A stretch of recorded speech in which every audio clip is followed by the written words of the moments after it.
Holy shit. I'm still in shock. How you doing, Jeremy? What? That's the correct answer. Oh, you knew the assignment. Okay. Whew. All right. Let's try to bring some semblance of order and composure to this. The Knicks went all in. And even as I say those words, I am like, did they really go all in? Because they didn't give up a player in this trade. They went all in. We've been talking about, or maybe not us as much as people who have discussed what the Knicks could maybe someday possibly do when the right star came about that they really wanted. And everybody always mentions that unlike a lot of teams that are trying to win a championship around the league, the Knicks have all their picks. They have some extra picks. Well, they cashed in on those picks today, trading trading every unprotected first-round pick of their own that they can trade. And this is a trade that will not be able to be completed until the next league year because they're including a 2031 first-round pick, which is how they could go past 7 years out on a trade that's announced today. Anyway, they gave all the first-round picks they could give, along with a swap, along with some seconds, along with a protected, in order to bring in a guy who is not the sort of star that many people have been spitballing as the type of player they might go after. Instead, they went and they found a star, and then I identified a version of a star, because I do think Mikal Bridges is a star player in his own right, in a way. But you know what this trade really is to me, Jeremy, and I'm curious your thoughts. This is the ultimate doubling down on we love what we have here already, and what is the move that we can make to add to and amplify our current core without changing the DNA of that core one iota, and without taking away literally anything from what made that core so special this year.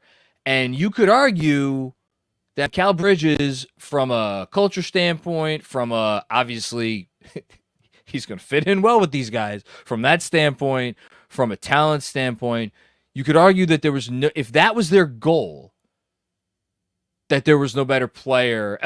I'm putting aside the age part, like Mikal Bridges is young, like all that additional stuff, that there was no better trade out there to be made than the trade that they made tonight. Still in shock. Still, because, yes, in terms of using salary, and kudos to you, they use Bogdanovic's salary. Clearly, they have to guarantee that contract that will be used. But the way that it works now, like, that feels like the move, right? You don't have the ammo to do other things. And maybe you do, right? Maybe over time you're able to do something. But we're now talking about the Knicks not being able to move a pick outside of the Pistons pick and the Wizards pick, which is really a fake first, for 7 years. But it's not just 7 years, because they also wouldn't be able to trade the 2032 pick when that would become available. So it's then the additional year. Other than after draft nights. So like on, June 28th, 2026, they could make a pick and then flip that pick. But for all intents and purposes, you were correct. Yes. So the Knicks have had a habit of turning salary that was essentially out of the rotation and adding something else to float it up to being equal to something else. And that's exactly what they did in this case.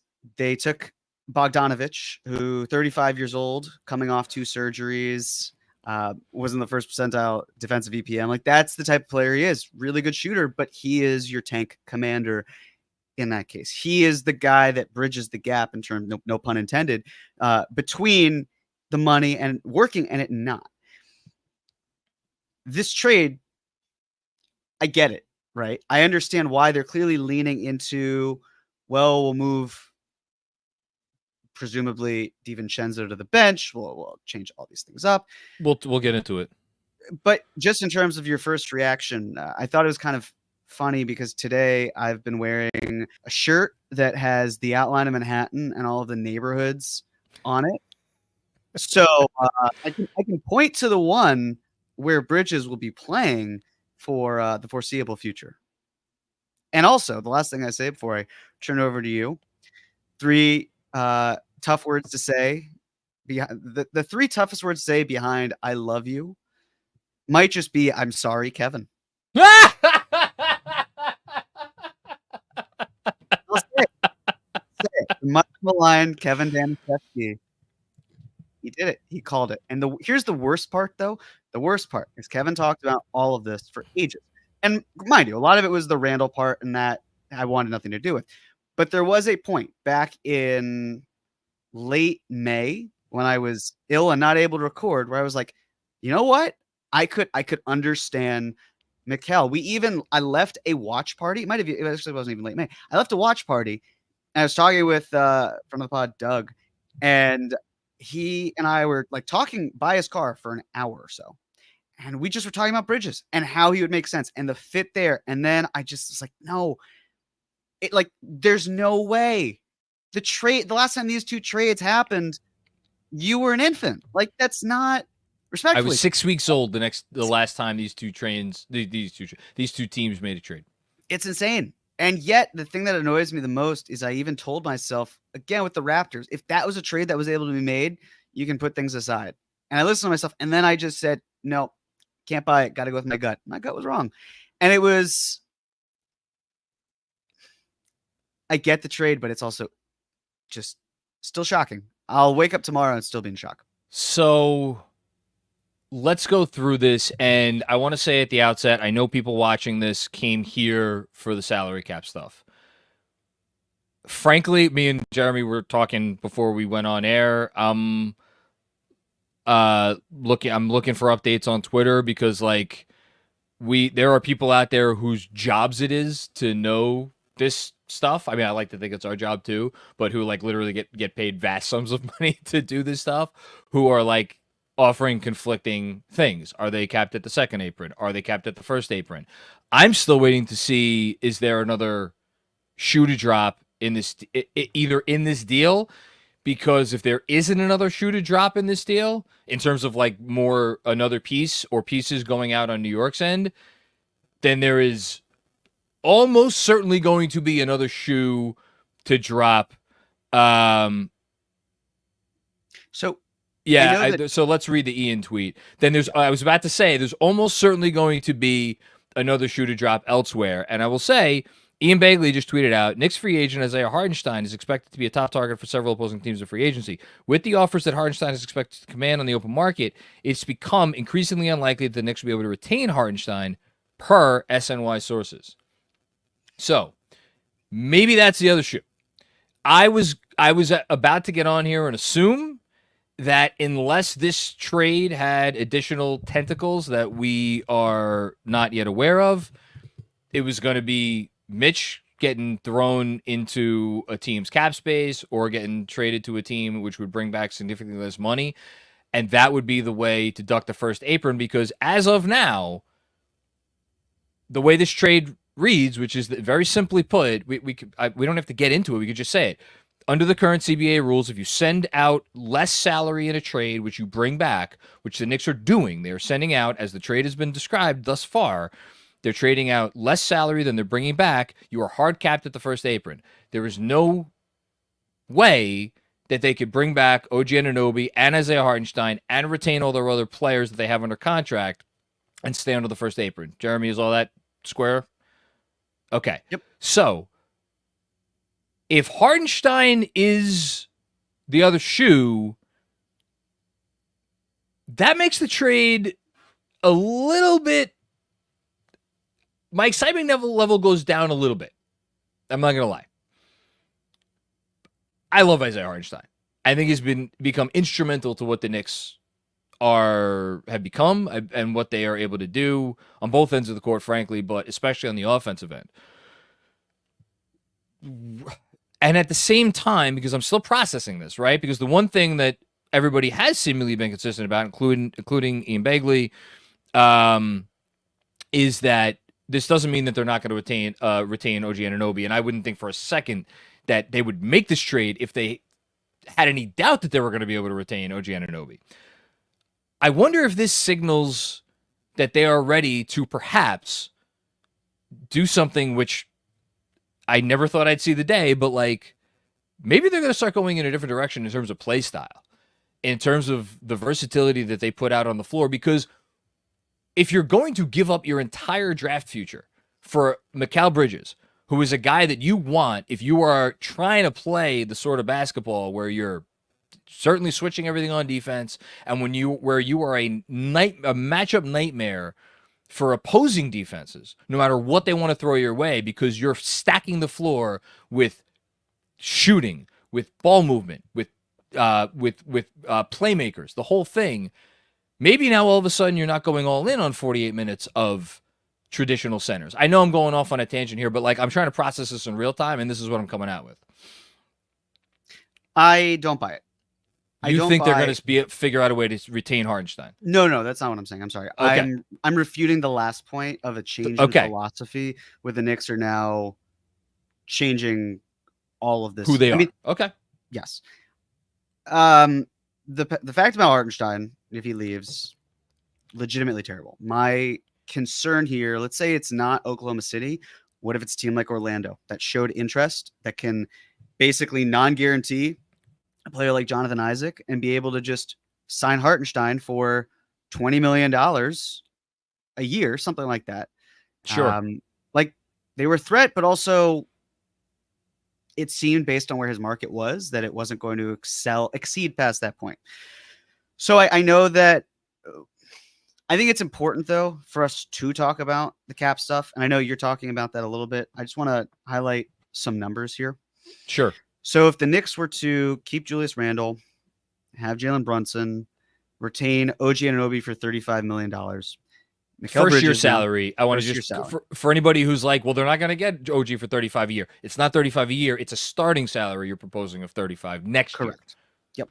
Mikal Bridges now at $23.3 million. Josh Hart at 18.1. Mitch at 14.3. DiVincenzo at 11.4. McBride at 4.7. I presume the pick that the Knicks gave up, let's just say it's the 25th pick. I mean, the difference in salary between 24 and 25 is negligible. It's $2.8 million. And then Sims at $2 million. If you're looking at all that, the Knicks have, I believe, 2 roster spots that they would need to fill. So those roster charges would count into this. That'd be 1.1 minus about $2.2 million.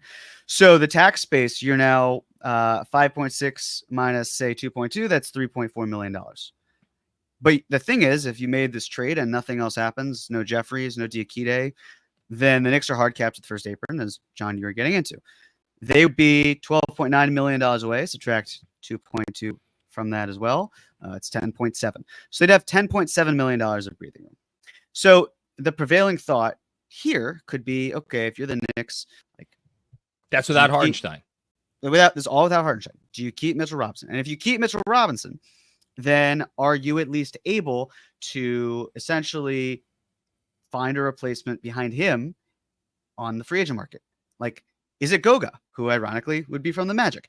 Yeah. Is it Ware, who the Knicks worked out in a 2-man? Like, there are different possibilities here. Of course, it's a little concerning. My thought had been, well, look, if you take Mitch, who is really strong, good at what he does, but injured, and that's a concern, then there's something to be said of it. We also know what the stats with Randall and Mitch are.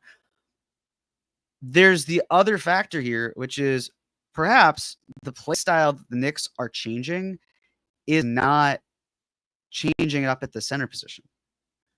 Perhaps the way that the Knicks are going to operate, or something they should at least consider, is there a world where they trade Julius Randle and get picks back that way?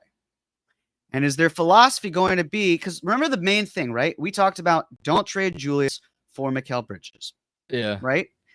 And then out of that lineup, you truly do. And I know people might think you're crazy, but honestly, you are losing one of the best shooters in the NBA last season, a high frequency 3-point shooter. You're bringing in Mikal Bridges. You want to resign OG Anunoby. What if you are moving Julius Randle? And what if you're trying to get something back that bounces out your roster? Or this is another thought, and I hadn't really considered it until now. Like, I'm talking it through. Ian says, and I believe him, that the Knicks, it's looking more and more unlikely that they are able to retain Isaiah Hartenstein's services. Okay. Sure. That's as of things stand right now, because the Knicks, $16 million, that's about the most they can give him based on early bird rights. Sure. The outrageous thing here, right? Because it's all a domino effect. The outrageous play. And again, because I know there are going to be eyeballs here. Not saying this will happen. I'm just talking this out loud, just thinking it through. I want to get your thoughts, of course, John. If you're the Knicks, what if you created cap space? But that's the thing. What if you move Julius Randle? I think that would be a bridge too far. I agree. I agree. But all I'm getting at, right? Because it's basically saying, well, who's your backup? How are you getting that backup? Because you don't really have the draft equity. No, I know what you want to accomplish, and it's a crowded team. To me, there's no way, because I love the listen. The Hartenstein thing concerns me. It concerns me a good deal. I also know what I just watched in the playoffs, and I know what we've been watching in the playoffs for the last several years. We see the direction the league is going. This is obviously maybe a point that me and you were going to disagree upon. If part of this trade has to do with maybe the Knicks admitting, look, we need to have a changeup in our arsenal. We need to have something other than the fastball, which I'm equating obviously to Tom Thibodeau, 48 minutes, elite rim protection, traditional center play on the defensive end. It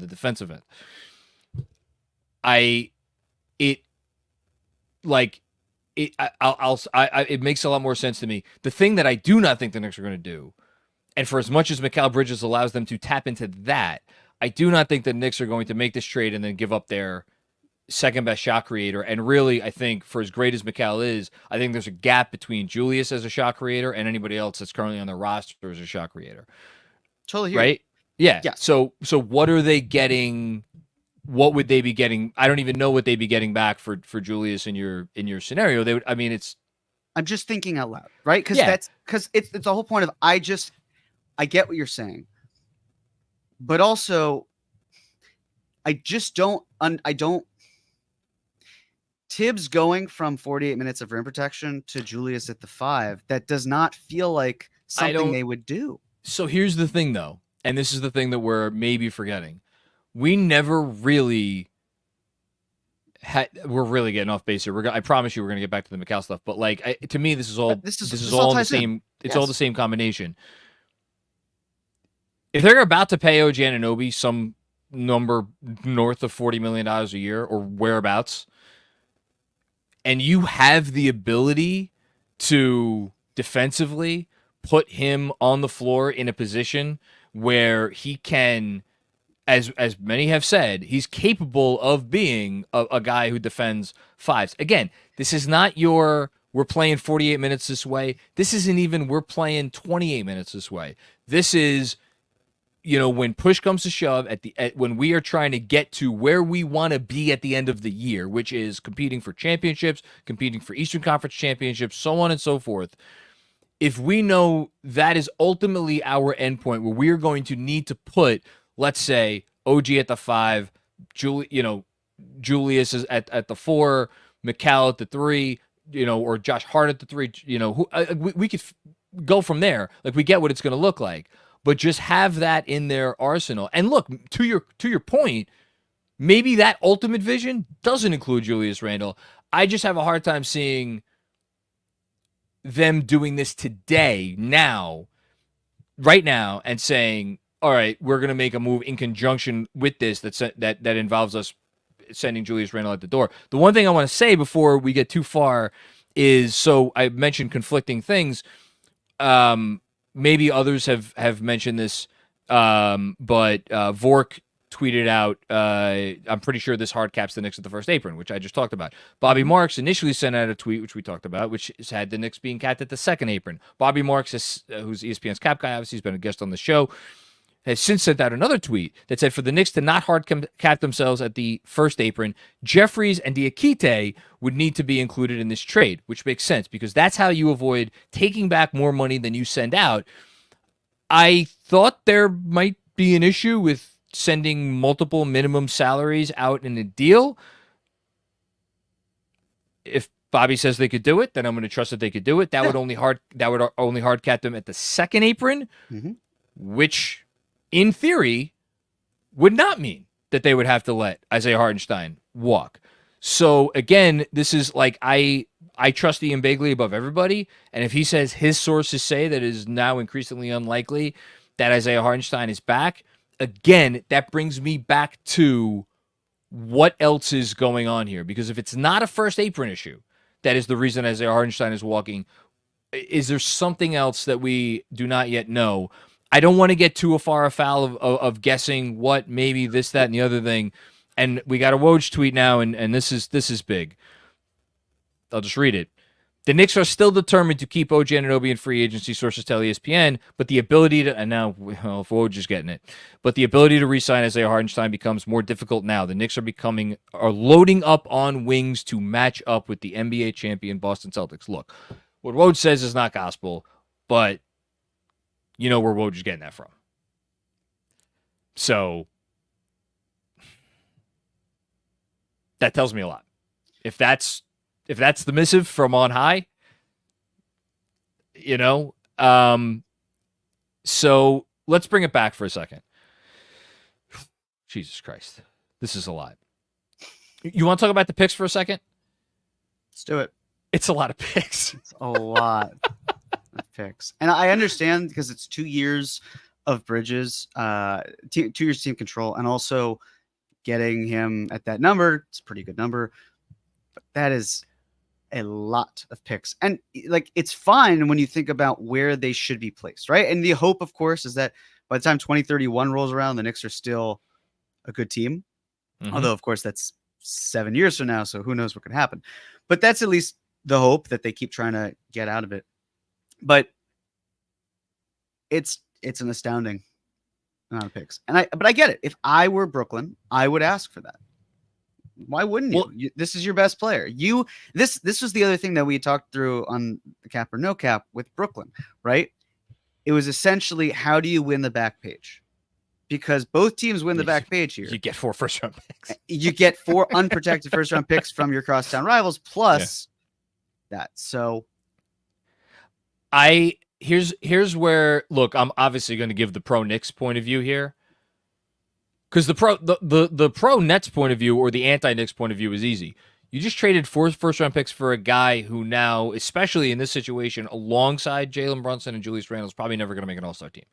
You trade 4 unprotected picks for that guy. You know, if he is your Derek White, and I think that's not quite an apples-to-apples comparison, I give Mikal Bridges a little bit more. I don't want to disparage. Derek White's awesome, but what? Derek White is awesome. He is. You don't give up 4 unprotected picks and a protected pick. And also what I believe is it might be the Nets second round pick, which the Nets now tanking means that would be that's true. Effectively a late first for Derek White. And I say that as someone who's a huge fan of what Derek White brings. You don't do it. I mean, I think his value is probably higher today than the day Boston traded for him, but the point remains they gave up 1 unprotected, top 1 protected swap for Derek White and another first. Like, you don't give that up for Derek White. Like, Mikal's going to play a bigger role for the Knicks than White plays for the Celtics. But the point remains, it is a haul for a guy who could very well go the rest of his career without making an all-star team. I get that. The thing that I think differentiates this from, not I think, I know, from all the other trades that we've seen where hauls, ungodly hauls, have gone out, is the age. And you could say, well, what does the age matter if the player that we're talking about isn't Giannis or isn't, Devin Booker or isn't Luka Doncic or whatever? Fair question. It's the fact that you are bringing him to a core that already arguably was the second best team in the East. And not only were they arguably the second best team in the East, the oldest player on the core that you are bringing him to is Julius Randle, who is 30 years old. OG Anunoby, 26. Jalen Brunson, 27. Josh Hart, 28, I believe. Dante DiVincenzo, 26. Deuce with Pride, whatever he is. He's very young. So when you trade away all these picks, inevitably, you are worried about the disaster scenario. You are worried about the KG Paul Pierce trade. You are worried about and now there's Brooklyn chicanery going on where they're trying to get some of their picks back, and they apparently got one of their picks back from Houston. But you are talking about the James Harden trade, where it's, yay, we're trading for James Harden. Wait, James Harden's how old? And we're adding him to Kevin Durant, who's how old? And Kyrie Irving, who's how old? Like, that's not what the Knicks are doing. They have a core that none of these guys are a threat to pull a Kyrie or a James Irving or a James Harden or a Kevin Durant and want out. Like, these guys have no reason not to want to play together for the next X number of years. So the downside risk from that perspective is minimal. And you're not sending out I love Bojan Bogdanovic. He did a nice job for us. There's no player going on in this trade. So it is just the picks. From that perspective, and the Hartenstein part of it is making it harder. I would have been, oh my God, I would have been popping streamers if the Hartenstein thing is not part of it. But again, I'm waiting to see what else is going on here. And I gotta tell you, Jeremy, I'd be almost surprised if there wasn't another move in store at some point, whether it's making a draft pick on a center or something. I'd be surprised if there wasn't something else in store here to get another piece in the building. You love Bojan Bogdanovic? I like Bojan Bogdanovic. Yeah. Oh, so you like him now? I like him. He's fine. He's a nice Your voice is going up. Inflection. player. Yeah. I hear you. I'm obviously very curious as to the direction they go. I understand in terms of, look, if they wanted to adjust their play style, if they felt, hey, we're too dependent on the rim protection, all of those things. The interesting thing here in my mind, when we were talking through Paul George trade, which really would have had to feature Randle in all likelihood. 100%. Not going to have that here. You hear about Randle's salary and the Knicks not maybe being able to get a max extension. Well, now it's the sort of thing, of course, it depends on what else happens, but the Knicks may not agree with Randle on an extension, and he hits the market, and there's room. You're not up against the second apron anymore, because all of these guys that you had, or all of them that you have, rather, they're in a good spot financially, right? Like, Bridges doesn't need a new contract. If anything, he's extension eligible next season. OG's going to get paid this year. Brunson is extension eligible this year. Hart, Robinson would be extension eligible the next year. There's so many different ways you can go about this, and it gives you a little bit more breathing room if that's what you want. But I still can't get past the idea that the Knicks are going to sacrifice that level of rim protection. I know you said earlier, I understand the different looks, right? The one thing you don't want to do with teams, especially when they win, is you don't want to change up your style to match theirs. Right? You don't want to try. You want. Well, but hold on. The Knicks already emphasize a lot of what the Celtics do. It doesn't mean, hey, let's go out and do exactly what they do. They can still be different in certain areas. That's all I'm getting at. It's a copycat league, but the Knicks are already very close from a DNA perspective to where the Celtics are. It doesn't mean let's go all in to completely match what they do. There might, okay, let's say there's not quite as high of a focus on rim protection. Okay. Yeah. What about offensive rebounding? Are we saying that they're going to shy away from the offensive rebounding part of it? But Randall's a really good rebounder, but are we now saying, Julius, your job is to really be that offensive rebounding guy? And sure, Mitchell Robinson's there. Harder to count on him. I just don't see that being the case. And if you talk about where, with the Knicks working him out, that's not giving up on what they're doing. That's sticking with it. So let me just, I hear you, and I don't this is as much a devil's advocate as me really genuinely pushing back here. Hold on now. All right. So from Fred, Bogdanovic for Bridges would mean the Knicks taking on money in this trade, hard capping the first apron. If they found a way to guarantee Diakite and Jeffries, then include them in. Okay. The one thing while you say that, and I just want people to notice, the trade has not happened yet. Wait, it's been announced, but it will not go through, which means that there is time for the Knicks to add to this deal in any way if they wanted to. And actually, it can't go through until July. When is the moratorium end? Essentially, yes. So this trade is not becoming official for 2 weeks, or almost 2 weeks, like a week and a half. Right. Yeah. But it can be added. because they're not allowed to trade a 2031 pick right now. My pushback here. I mean, my pushback is like, clearly they are looking at the lay of the land and they're like, we are going for it all. You know, which yes, you don't make that trade and you're like, well, maybe we go for it. Like this is not a hot take, but I find it hard. Is it just about Boston? No, it's not just about Boston, right? Especially since we just saw Boston go through the Eastern Conference playoffs with Kristaps Porzingis playing one fully healthy game in the East. Maybe.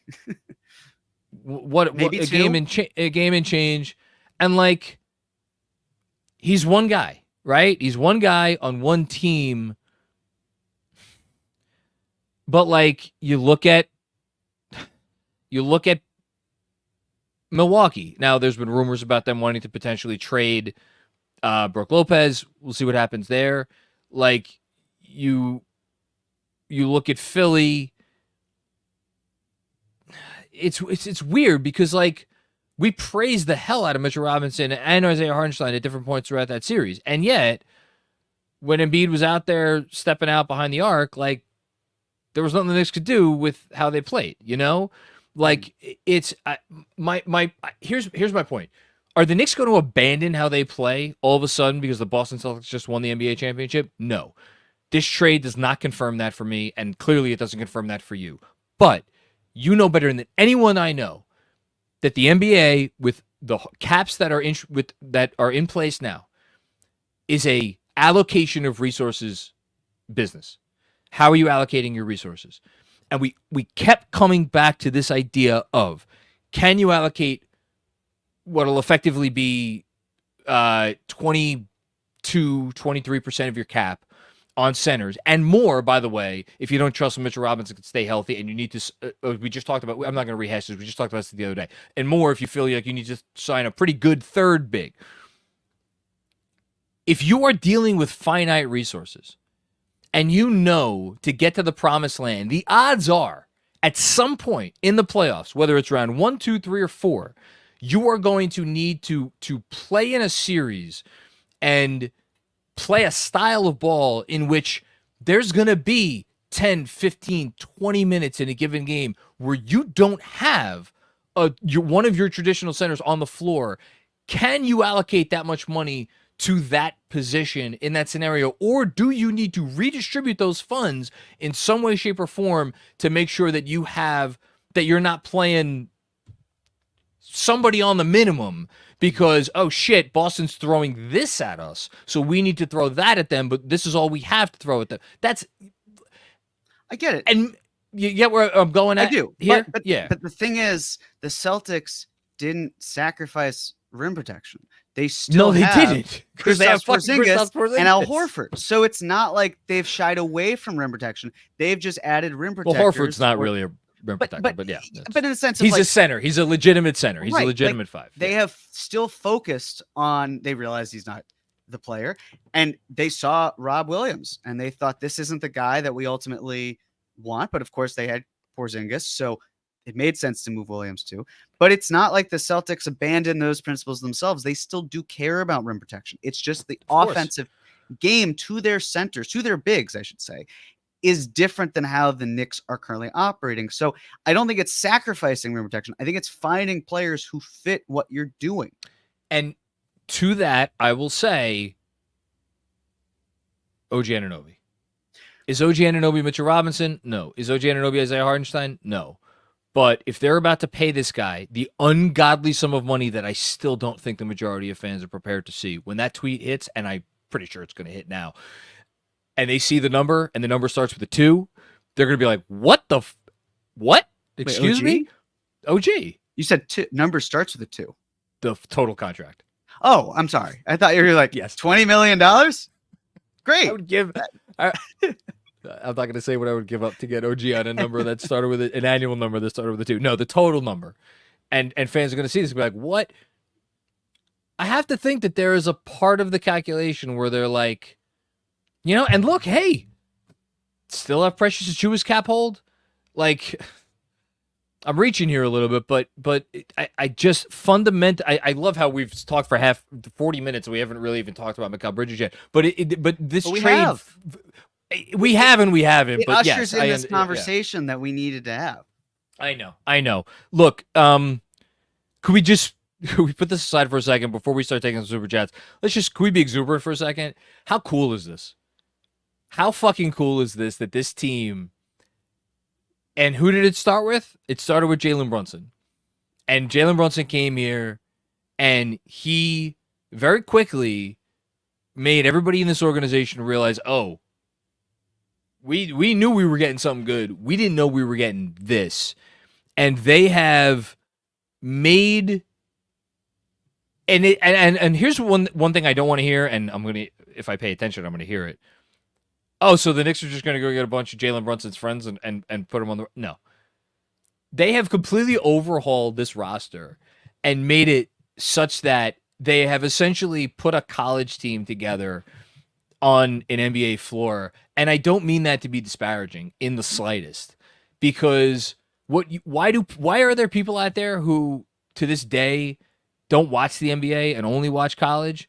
Because in college, you're going to get a level of spirit and grit and actually giving a damn about all the things that we hope in our cores when we are little kids and we watch professional and sports in general for the first time. We're like, we wish these guys were about these things because that makes dreams come true.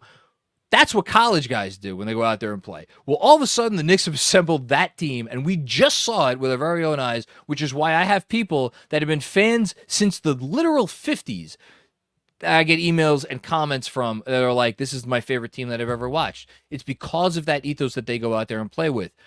To complete that picture with this guy who, again, from a play style standpoint, from everything you want standpoint, to bring him in and be the final piece of the puzzle I get it. We can quibble about this, that, and the other thing, and people will quibble about this, that, and the other thing. That is as cool as you're going to see in terms of team building in modern professional sports. It is awesome. I don't know if it's going to bring them a championship. God knows, I hope it does. It's really cool to see. And that to me is why I'm not going to be able to wipe a smile off my face ultimately because of this trade. Even if sitting here, we could sit here and maybe find reasons why, oh, is this the right move? I don't know. It's cool. For me, it almost feels bittersweet. And I say that like I'm going to be happy most likely with this trade. I do think they paid a lot for a player that I just don't see maybe on the same level as some do. He's really good, not doubting the talent. It's bittersweet because this was the type of day, like the Knicks did it, right? This front office pushed their chips into the middle of the table. And it feels like they pushed every single one except for maybe 2. And the 2 chips are the Pistons pick and then picks that come by later, right? Like the 2032 pick. And interesting. They didn't give up a 30 pick swap for what's not. They did not. But it's done. It happened. The thing we could stop wondering now. We've been talking, Jeremy. We've been sitting here talking about this shit for 5 years. Yeah, you're right. But also, you like talking about it. There was something fun about the wondering. There was like, this is final, right? Like this is definite. And that's fine. I get it. And I will dive more into a lot on this player, but it's not, there's no new here. you're right, there is no wondering. Mm.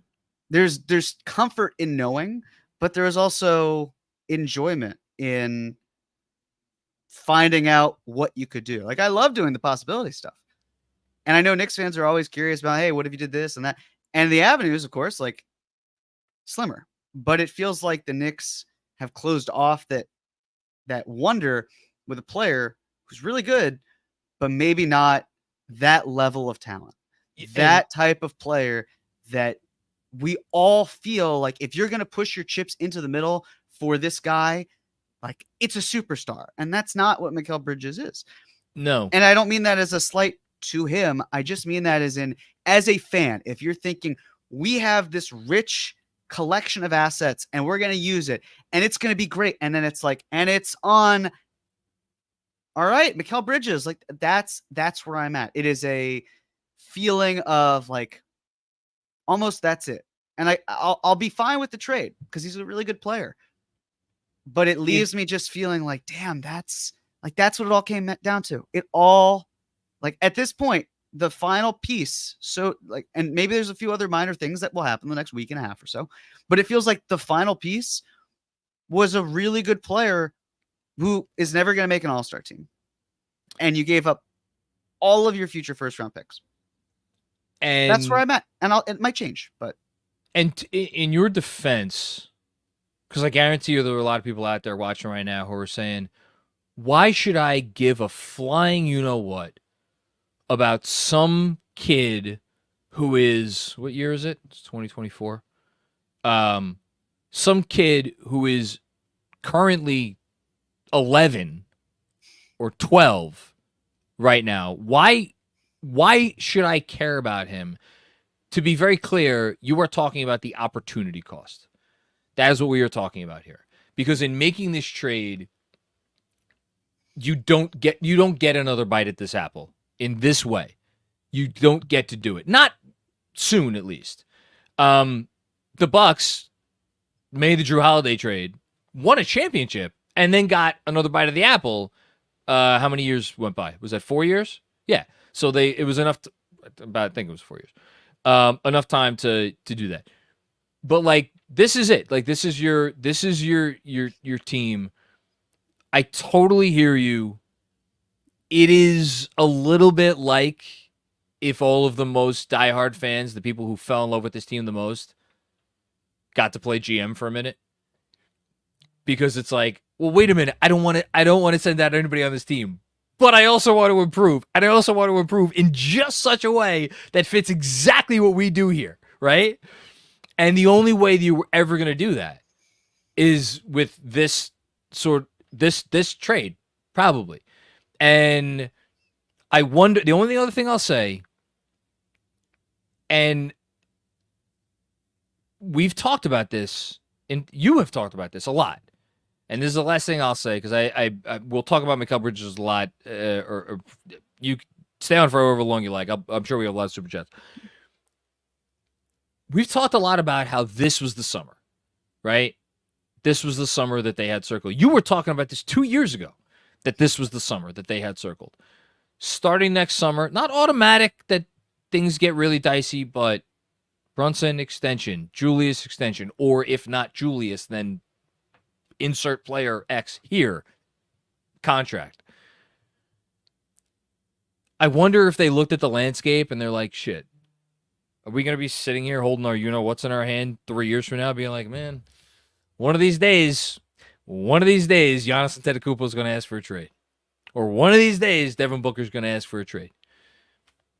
And the one part we haven't said yet, and I'm ashamed of myself for failing to mention this 45 minutes in, and yes, I know he's a Nova guy, so it takes a little bit of the luster off of it, but like, according to Ian Begley, Mikal Bridges went into the Nets front office, and said, I want to be a Knick. I want to be a Knick. I don't want to stay here anymore. I want you to send me there. So they identified a guy who wanted to be here with this group, with this core, and win a championship with this group of guys. And they did what it took to get him, as opposed to waiting around and seeing what might fall from the apple tree a year or 2 years or 3 years from now, when, as we all know, it might be harder to pick up that apple at that point in time. Not impossible. Mhm. Brock Aller's a genius. He would never wall himself off from the possibility of doing something. But even putting the cap logistics aside, the notion that they were like, we're done waiting. We have the team right now. Let's try to make this happen. I gotta say, I admire it a little bit, even if we can quibble about it. Well, it kind of feels like the core of our duo. Like, you think with the head, and right now you're being led by the heart. And I can think with the heart, but I'm being led more by the head. And that it's not like we're not listening to either. It's not like either of us is unhappy. It's just, it's final. And there clearly have to be other pieces that come into play, but this was their move. This was their move. In a way, funny enough, tomorrow night becomes more interesting because now all of a sudden it's like, oh shit, the Knicks better do something good with these two picks, whether it's make picks that can help contribute to their team in the coming years. We'll see. Really, really, really crazy night. Man, I'm excited. Let's get to the Super Chats. I'm just excited to watch Mikal Bridges in Knick uniform. I love the way the guy plays. I love the way he approaches things. We learned this year that he's not a first option on a good team.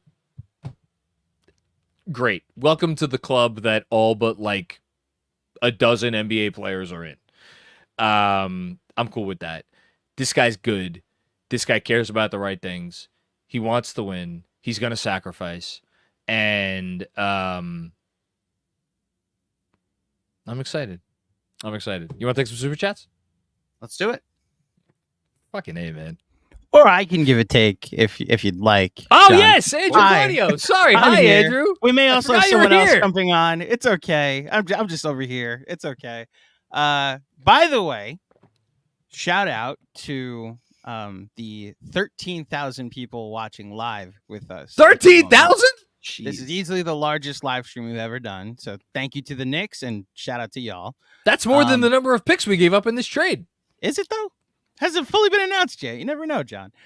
Secondly, this is going to cover John's face, but this was Josh Hart just now. He tweeted out this photo. And this is why I'm going to be able to talk myself into this. While y'all were reacting to I don't know, I'm seeing y'all so much tonight. While you guys were talking so much about this trade and reacting and the cap mechanics and all of that, I couldn't help but think about Monica McNutt's statement when she was on the pod: protect the culture at all costs. This is a double, triple, quadruple down on culture. And we have now reunited a two-time national championship winning core together, and they have quadrupled down. So I'm with you, Jeremy. I thought the live stream we were going to host to when they went all in was going to be for much bigger, but maybe this is it, that they've you know what I think gone the main all reason, this way down on culture. You know why I think the Knicks did it? Jake Fisher said in a pod that OG Anunoby was uncomfortable in some way, or just based on the role with the team in the Nova triumvirate. Mm-hmm. Well, you can't have a triumvirate if you bring in a fourth Nova player. Exactly. So now it's the Nova Mount Rushmore. And exactly credit to New York basketball, because he's a madman in the best way. Just retweeted Shrieky Shooter. Mikal Bridges hasn't missed a game since high school. Led league in minutes, played multiple years, played 83 games a couple years ago. So it makes complete sense that Tom Thibodeau wants to test the limits of his human ability. Going to be nice for the Knicks to have another guy who can fill in if you need him at the 2, could fill him if you need him at the 3, could fill in if you need him at the 4. Could, by the way, that whole thing about all of a sudden the minutes when Jalen Brunson has to sit down, I feel an awful lot more confident about those minutes today than I did yesterday with Mikal Bridges on the team. A guy who has shown the ability to be a secondary creator and obviously run pick and rolls and all that sort of stuff. I mean, this team just got better today. Even with the Hartenstein. Sorry, I know I lied. I know I said we're going to get the Super Chats. Can I say one last thing? We have plenty of time. Go. Can we agree as a group, a collective, a triumvirate, which the Knicks were until they got Mikal Bridges?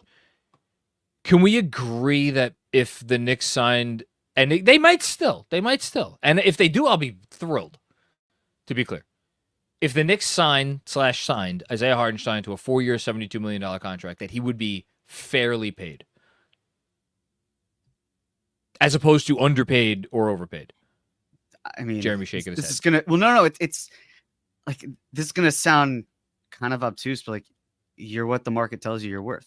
I swear, Jeremy, years of you telling me this is what I that's why I was about Like, to hey, say like, the same we can- thing. Like, We can look at Tobias that Harris' was drilled contract, in for my example, head. right, Yeah. and be like, "Oh, he got a max contract. That's Sure. outrageous." The value far under. It was far under the expectations, but his worth, his value was what a team offered to give him. Yep. And we can Yes. say, is that an overpay, underpay? It doesn't really matter if the Knicks lose Isaiah Hartenstein and then don't have an adequate way to replace him. Okay. That's That's the key. Jalen Brunson is wildly underpaid because he's an MVP candidate and he's making whatever he's making, $24 million a year. Dante DiVincenzo is wildly underpaid because the guy had the third most three-pointers in the league this year and averaged 23 points a game in the playoff series. He's making less than the mid-level exception. Mikal Bridges is pretty underpaid. Fuck, Julius Randle is underpaid for what he has given them. Isaiah Hartenstein at an average of $18 million a year would be, in my opinion, and I've argued this, fairly paid. He would be a fairly paid NBA center. If you're losing a guy that is fairly paid, I completely agree with you, Jeremy. You need to replace him. If you don't replace him, it's a hit. If there is a position that you can go find for a reasonable cost, a fairly paid player that is in the range of the 10 to 15, 17, 19 best centers in the NBA, or players at that position in the NBA, it is center. That's part of the calculation, I think, here. I'll go one step further. And I'm not saying Isaiah Hartensteins grow on trees. But how do the Knicks get Isaiah Hartenstein in the first place? They signed him through cap space. Yep. With $7 million in the first year. Yep. There is something to be said, and this is exactly right. When you have a finite amount of money to spend and the asset relocation or allocation, all of that, if there's a position you shortchange, I understand it being the center position. And I say that again as someone who, as the years have shown, is not the most pro center fan. If your job is to gobble up boards in the offensive glass, protect the rim, and do more, right? You know, you want a good passing big man. You don't just want someone who stands on the block. Like all these various aspects, you're right. There's something to be said of put the money that you have and the guys you need in a different position, wings, forwards, guards, and have your center be someone that's a bit cheaper. The best way to do that, invest in a center in the draft. Find 4 years of cheap talent that you trust. Derek Lively and the second.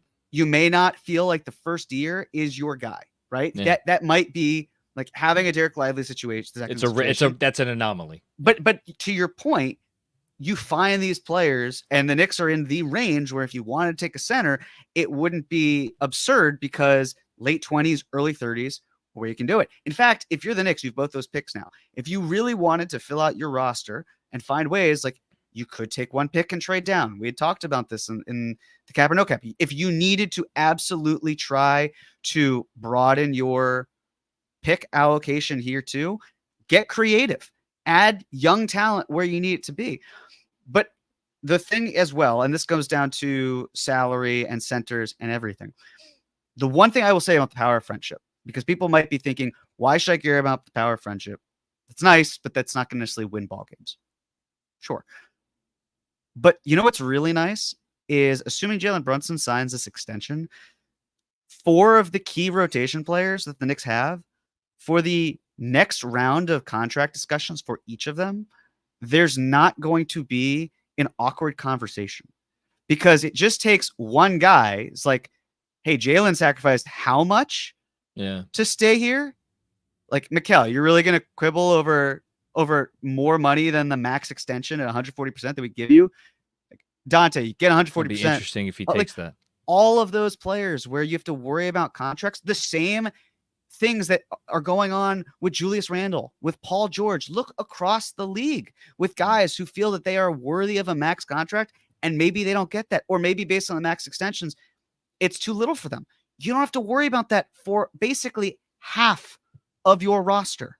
And that is incredibly important if we're going to talk through a league where the salary cap is so important. And the other thought, if you are able to get extensions for these players and lock them in, as the cap increases, how does that help you? It's probably not going to lead to a Warriors-esque 2016, hey, we signed Kevin Durant kind of thing. Free agency is largely dead. But if it gives you breathing room, you might feel better about certain moves and certain things that you can do. You might feel like, hey, Julius Randle needs a max too. We feel better about giving him the 30% max contract that he can't get this summer because we have the space. And we can keep, as the cap goes up, feeling better about that and not feeling like we're squeezed financially. I just want to add, because you were talking about centers before, you've said this point to me many times. What team out of the 30 teams in the NBA is 30th out of those 30 in terms of the usage rate of their centers? Be the New York Knicks. Yeah. And this is, for those who are not in this group chat, and it's literally 2 other people that would be in it, with Yash and Oz. The thing that I was arguing with Yash about was there's something to be said of investing $30 million or whatever it is in the 5th option on your offense all the time. You're making my argument for me. You were arguing with me before. Now you're on. What do you? No. It's okay. To be clear, the argument against centers in general has never been. I know you are. I'm just saying you don't want to lose a Hartenstein for nothing. That is the biggest hang up. And the sign and trade factor is not really viable because the money is going to be larger elsewhere. So you're not able to sign and trade him.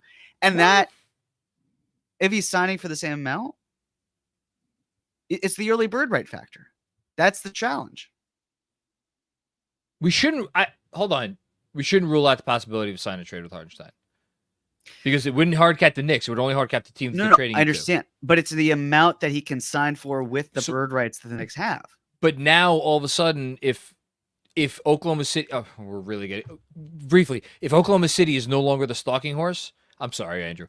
If Oklahoma City is no longer the stalking horse, who's the team that's going to blow them out of the water with 4 for 90? Orlando could do it. They were interested in him before. Are they really going to do that? Well, look at their center position. Who do you who do you trust? Now they have the luxury of doing, if they really want him, now that the Knicks, for financial reasons, which again, I feel funny saying that because they could sign him and stay under the second apron, which apparently they're going to be limited by.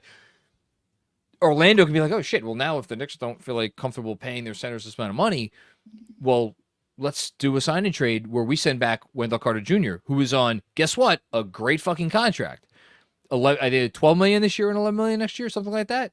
Again, you're saving a little bit, but Carter Jr., nice. I'm okay. Can we get to super chats? I want to hear what people have to say. No, joining us now, Benjy here. Oh shit! This is great. Can we get to super chats? No. Sorry. We're getting there, folks. Benjy, what was your reaction when you heard it? Hold on. What? Hold on. I did a bad radio thing earlier because this is a podcast. I said, as you can see, and I never said what people can see to the people listening. Josh Hart tweeted out a photo of apparently a FaceTime group call of Jalen Brunson, Dante DiVincenzo, Mikal Bridges, and of course him, Josh Hart. They have quadrupled down on culture. You know what we should do? What? We should take the same photo with that photo up there. There you go. Well, you and me, I'm right. I'm on my screen. I'm next to DiVincenzo, who is next to Jeremy, and it's just absolute ginger madness out here. It's the ginger triumvirate. It's the ginger triumvirate. That's it. I'm the darkest skinned among us, so I oh boy. Andrew, you are not darker skinned than me. I'm gonna leave that out there. Andrew, and can we get to the super chat? let's go to Benjy next on this one, and not. I was let at the beach last week. I have a nice tan. You may look darker than me right now. I will take my biracial bona fides and Stop it. let you live with that. Benjy, what are your thoughts on this blockbuster trade, sir? Oh my god. Wow. Yeah. My thoughts. All right, I'll get serious. I want you guys to actually Be serious. Be serious. Try. I'll be Yeah, quick. go ahead. I'm not going to speak to the cap implications. Obviously, you guys have done that for an hour already in terms of and Sorry. this is not final. The roster's not final. Things are going to change. What we do know is that Mikal Bridges and presumably OG Anunoby are going to be on this team long term. Yes. And Jalen Brunson and Dante DiVincenzo and Josh Hart. Basically, everything else is, I would say, up in the air. My thought about it is, I saw Woj mentioned the fact that they're trying to match up with Boston, quote unquote, or something to that effect. It's not even necessarily for me specifically Boston, although that's obviously the team to beat in the East. My biggest takeaway from the playoffs, watching as many games as I did, late rounds, late stages, you have to be schematically versatile, and you have to have the personnel to allow you to be schematically versatile on defense specifically. It's a must. Like you have to be able to play different ways defensively, shift your matchups, switch liberally. And I think what the Knicks thought is we're building around a guy who can't switch. So already you're behind the 8 ball. And if you're going to have centers, and it sounds like Isaiah Hartenstein is going to go, and you're going to build exclusively around centers who can't really switch. Now you have 2 guys on the floor who can't really switch. I don't know if that's tenable late stages in this day and age NBA defense.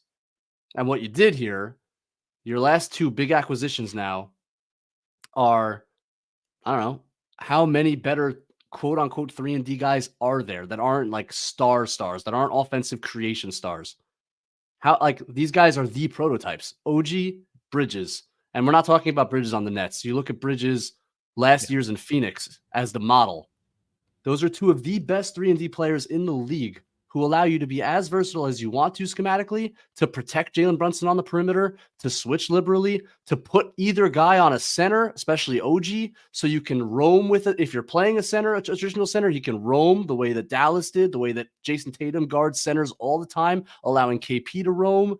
You have to be able to play in all of these different ways to compete at the highest levels. And you have now added 2 guys to your long-term future with Jalen Brunson at the helm.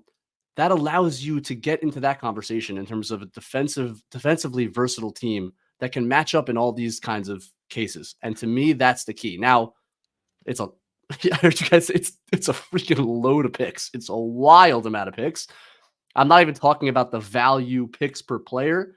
I understand why the Knicks prioritize to this extent a player like this, and OG as well, obviously, and what they're trying to build around a very unique offensive superstar that requires that kind of protection.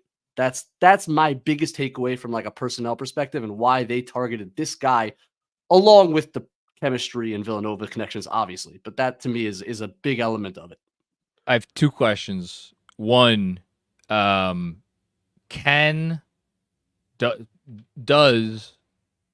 my Lord and Savior Tom Thibodeau have it in him to adjust? Thank you, Andrew, for that. Appreciate that. To play the style of defense you're talking about. We know what he's about. Is this in his bag?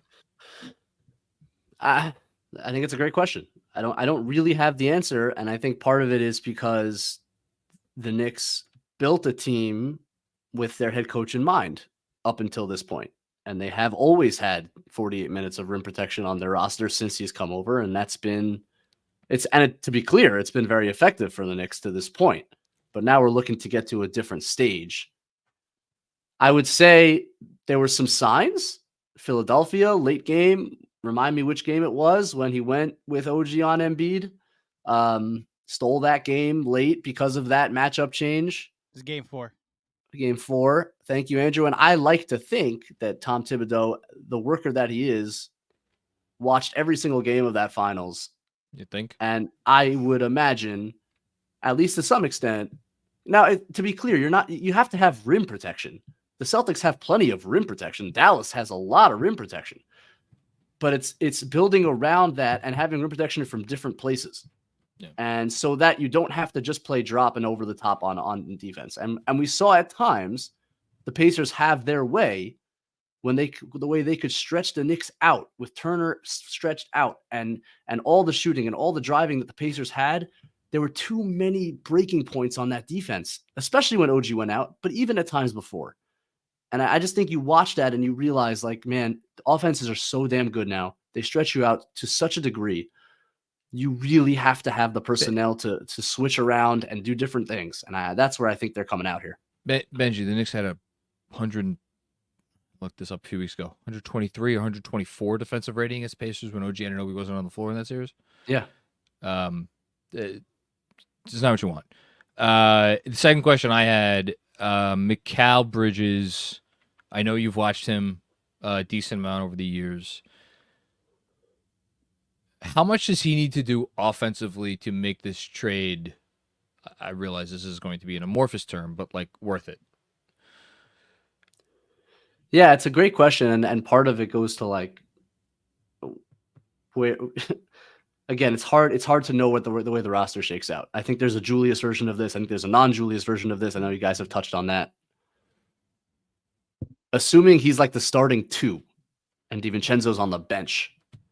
So he's got to shoot with volume that maybe he's not quite accustomed to, or at times in Brooklyn, frankly, I thought he got too accustomed to. Maybe he's got to find the right balance, but he's got to shoot the ball with volume because they are going, like, OG is a good but limited 3-point shooter. He's pretty much a corner guy, and that was Mikal's great role on Phoenix, was similarly a corner guy who doesn't shoot with great volume. And I do worry about that, the spacing crunch without DiVincenzo and adding Bridges to that starting lineup, which is why I wonder if there's a non-Julius version of this, because I think Bridges and OG at the 3 and 4 is a very powerful idea that I am fascinated by. The 2 and the 3, I think on the offensive end, to your point, John, that concerns me a bit. That concerns me a bit in terms of what you're going to be asking Jalen Brunson to do. Okay. Yeah. Jeremy? No, I was going to ask in terms of from a Bridges standpoint, right? Like he does handle point of attack. He can be with wing defenders, but one of my concerns has been he's also not strong enough. Like he's not an incredibly strong player. The good news, of course, is that OG Anunoby, Julius Randle, 2 individuals I would consider to be incredibly strong. Assuming they also, if they had a 5 who, whoever it is, right? If that's someone who doesn't take shit from anyone, how do you see Bridges fitting in terms of, because we can talk about the versatility and all of that, but he's a wiry guy. That frame is a concern, but they're clearly trying to mask it in other ways. But what are your thoughts there?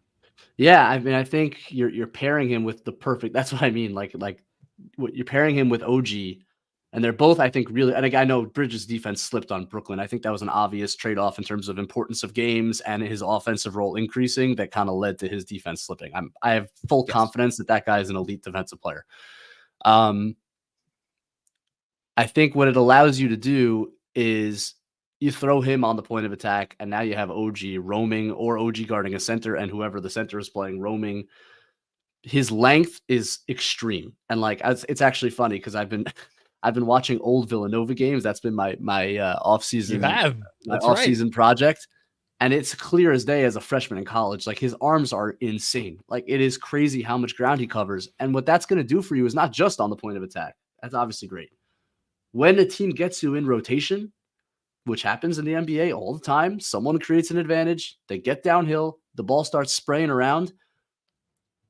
What it means to have OG and Bridges and Josh Hart at times recovering to those shooters instead of Brunson DiVincenzo, McBride, all of whom are going to play and be important factors. But like when push comes to shove, when push comes to shove, the most important defensive possessions, you now have guys who cover an enormous amount of ground to force the next pass and the next pass and make that shot clock dwindle down, and not give how many open threes out of Pacers' first actions did we see? Just out of speed, first action three, and part of that is the Knicks were small. Like by the end, and obviously the OG injury played a factor, and Randall being out played a factor. The Knicks got really small at the end of that playoff run, and Bridges' wingspan, the length is just going to be a huge addition to the defense to me. And to your point, Jeremy, like I think complementing him with OG and hopefully either whether it's Mitch or some other large center to kind of have the brawl next to that length puts you in pretty. I think it's really like a top 5 defense potential. I know they're going to be an excellent defensive team. So I just have a follow-up there. Because we've talked through rim protection. We've talked through versatility, talent. Knicks clearly hired someone to help from an injury management standpoint. But with that said, the Knicks have at least found their OG hedge. If OG Anunoby misses time, the easy solution here, okay, well, you slide up Bridges. That's where the DiVincenzo starting minutes come into play. Great. You also talked about playing small. Is there a part of you that also wonders, because we've talked about centers, we've talked about how expendable they could be.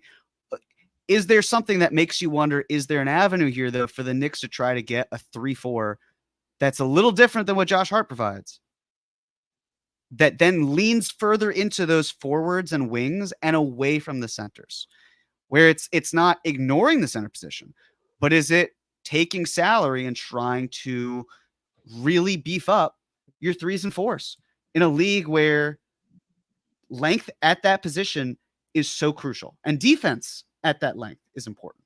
Is that like, you think I'm talking crazy here, or no? Okay. I think it absolutely should be a part of their formula. There should be a subset of minutes, I think, in every single game with this personnel, assuming again it stays as it is. There should be a subset of minutes where you are playing without a traditional center, because whatever center they now have is they're certainly not getting a center that's going to warrant playing all the time. Like that ship has sailed. There's no center that they're bringing in now that's going to change their offensive complexion. And so, yeah, I think there should be a subset of minutes in every game. And I think at times against the right matchups, maybe, and honestly, not having Hartenstein might make this easier because he's been so good for them. But like closing, you could call it Randall at the 5. You can call it OG at the 5. Doesn't really matter to me. Absolutely. Because that now allows you to really play 5 out for the first time. And again, watch the playoffs. It's a powerful thing to be able to play 5 out. You don't have to exclusively play 5 out. In fact, you shouldn't exclusively play 5 out, but the ability to do it at times is very powerful. And I absolutely believe with this acquisition, another 6-7, and to your point, Jerry, maybe they add another one, maybe they draft one. And I'm not familiar enough with the draft to know what kind of wing would be available at whatever pick, or if they can move up or whatever it is. A wing or a 5-out center? I'm thinking a wing, but I'm saying if you get the wing, another potential element to be able to play without a center. That's all interesting to me. I think, again, all of it should be explored. I think the versatility is essential. I think I think for Tibbs, it's going to be a huge year because you've made the move now. And even if it wasn't the move we were all expecting, and we're still kind of sorting through how thrilled we are with it. And I'm sure we're all kind of in different places there, but like they've now made the move and it's winning time, man. And it's winning time now. And it's, Tibbs has done more than we could have asked for in terms of getting this team to this point. But this is a different kind of team now. And it's a different kind of expectations, and he's got to be willing to try things. I think. In no uncertain terms, I feel weird that I have to say this, and I also feel weird that I am saying this. If that makes any sense. This team's playing for a championship. Yep. Like I never fully got over the hump at any point in time last year, and I was pretty open and honest about that fact, which is why I said when Randall went down, as people were apoplectic about that, I was very clear, like I never could get all the way there. That team last year could actually do it, go all the way and win it. Now, all that goes out the window. Like you make this move, you're competing for a championship immediately. That's true. That's all there is to it. How many years have we been saying like it's not about this year? And then finally we got to last season, and the sentiment was it could be about next year because this year it's not really the year. Next year is the year you try to push your chips in, and they did it. They did it. They did Just it for a different player. Shit. Whew. Okay, Andrew. Hold on, I just hit submit on my grad school application at Villanova. Give me a second. All right, that's fine. Did it come with an automatic contract for the Knicks? Yes, actually. I'm now going to have a seat next to Archie. By the way, John, what should I have put for my nationality since you're the expert on darkness? Oh my God. Jesus. There's By your the wing, by the way, way. There's your wing depth. Archie's coming back. Archie's coming back. Exactly. Eric better. Shaw. So we're gonna let Benjy go. Jeremy, I know it's late for you as well. You could stay on as long as you can. If you could stay the whole time, great. There's gonna be a bit of a marathon involved here. I just want to add a little bit more context to how John and I found out about this. So tonight was our monthly town hall that we do with our Shout out to patrons. our Ewing and our Monroe tier patrons. And I'm gonna try and play the video of us finding out in the moment. What you'll see is, and shout out to baseball. This is, I promise, the only mention I'll do of baseball to Yankee fans, but you'll like this part. This trade happened at the exact same time that Aaron Judge hit a grand slam. So you'll see me looking very disappointed. And then suddenly Kevin reacting. I was like, oh, I guess Kevin's reacting to the grand slam. But then informing us of this monumental trade that Every happens. Let's see it. rotation. They bounce it. Now, I'm not saying he. Whoa. Kevin, Did someone just see that Woj report? what? There's a Woj report. Was it a real Woj report? Kevin, What, I thought you were Mikal reacting to the Bridges? Yankees. Oh my Oh God! my God! What happened? What happened? No way. Or- Oh Hey, my we just got God! Mikal Kevin. Out to the Knicks? Oh, what Emergency happened? live stream. John's face. Mikal Bridges? We What- can all what go got on the Mikal live Bridges? stream. Yes. What the hell happened? What the fuck? We're Oh sending my Shout God! out, Ray. 25, do it. 27, 29, 31. The Bucks pick 28 swap and 2 Keep seconds. going. We did it. Just keep going. Play it. What is this? Kevin. All right, Kevin. we gotta You know what my favorite thing in that Brady Bunch looking ass reaction was? Yeah. The my fact that God. Kevin Danishevsky and Robert Cross were next to each other as that happened. Yep. Someone make sure that Kevin Danishevsky doesn't get arrested for streaking tonight. Well, we'll find out about it. Local Knicks fan caught shrieking. We're going somewhere in streaking! somewhere in Midtown. Alrighty, Benjy, thank you as always. We appreciate your All right. your knowledge and your expertise. Have fun, And friends. yeah, enjoy the rest of the Subway. Thank series. you. Stop it. It's only shot. This is my World Series, remember? And then I will leave you guys to it. Okay, giddy up. Whew. And for the record, this first one was sent an hour and 10 minutes ago. So just things may not have, like, I have no idea how many were sent in before the iHeart news came. So Oh, yeah, let's start here. Okay. Tommy Jones, thank you for the generous contribution, Tommy. Appreciate it, man. John, nowhere is open, and I have no tarps. What am I supposed to do? Yeah, you're supposed to breathe, I guess, would be the only advice that I have. It's funny, Andrew just saying that made me realize, like, oh, I wonder if people's tunes change on this once the iHeart news hit. But I guess we'll find out. We'll see in real time. Yeah, For some of we'll them. see. We'll find out. Thanks, Tammy. Kevin Danishevsky. Speak of the man of the hour, I won. Would love to hear Jeremy's take on the cap ramifications. We did that already, but this is the perfect fit and hedge for OG's health, Randall's health, performance.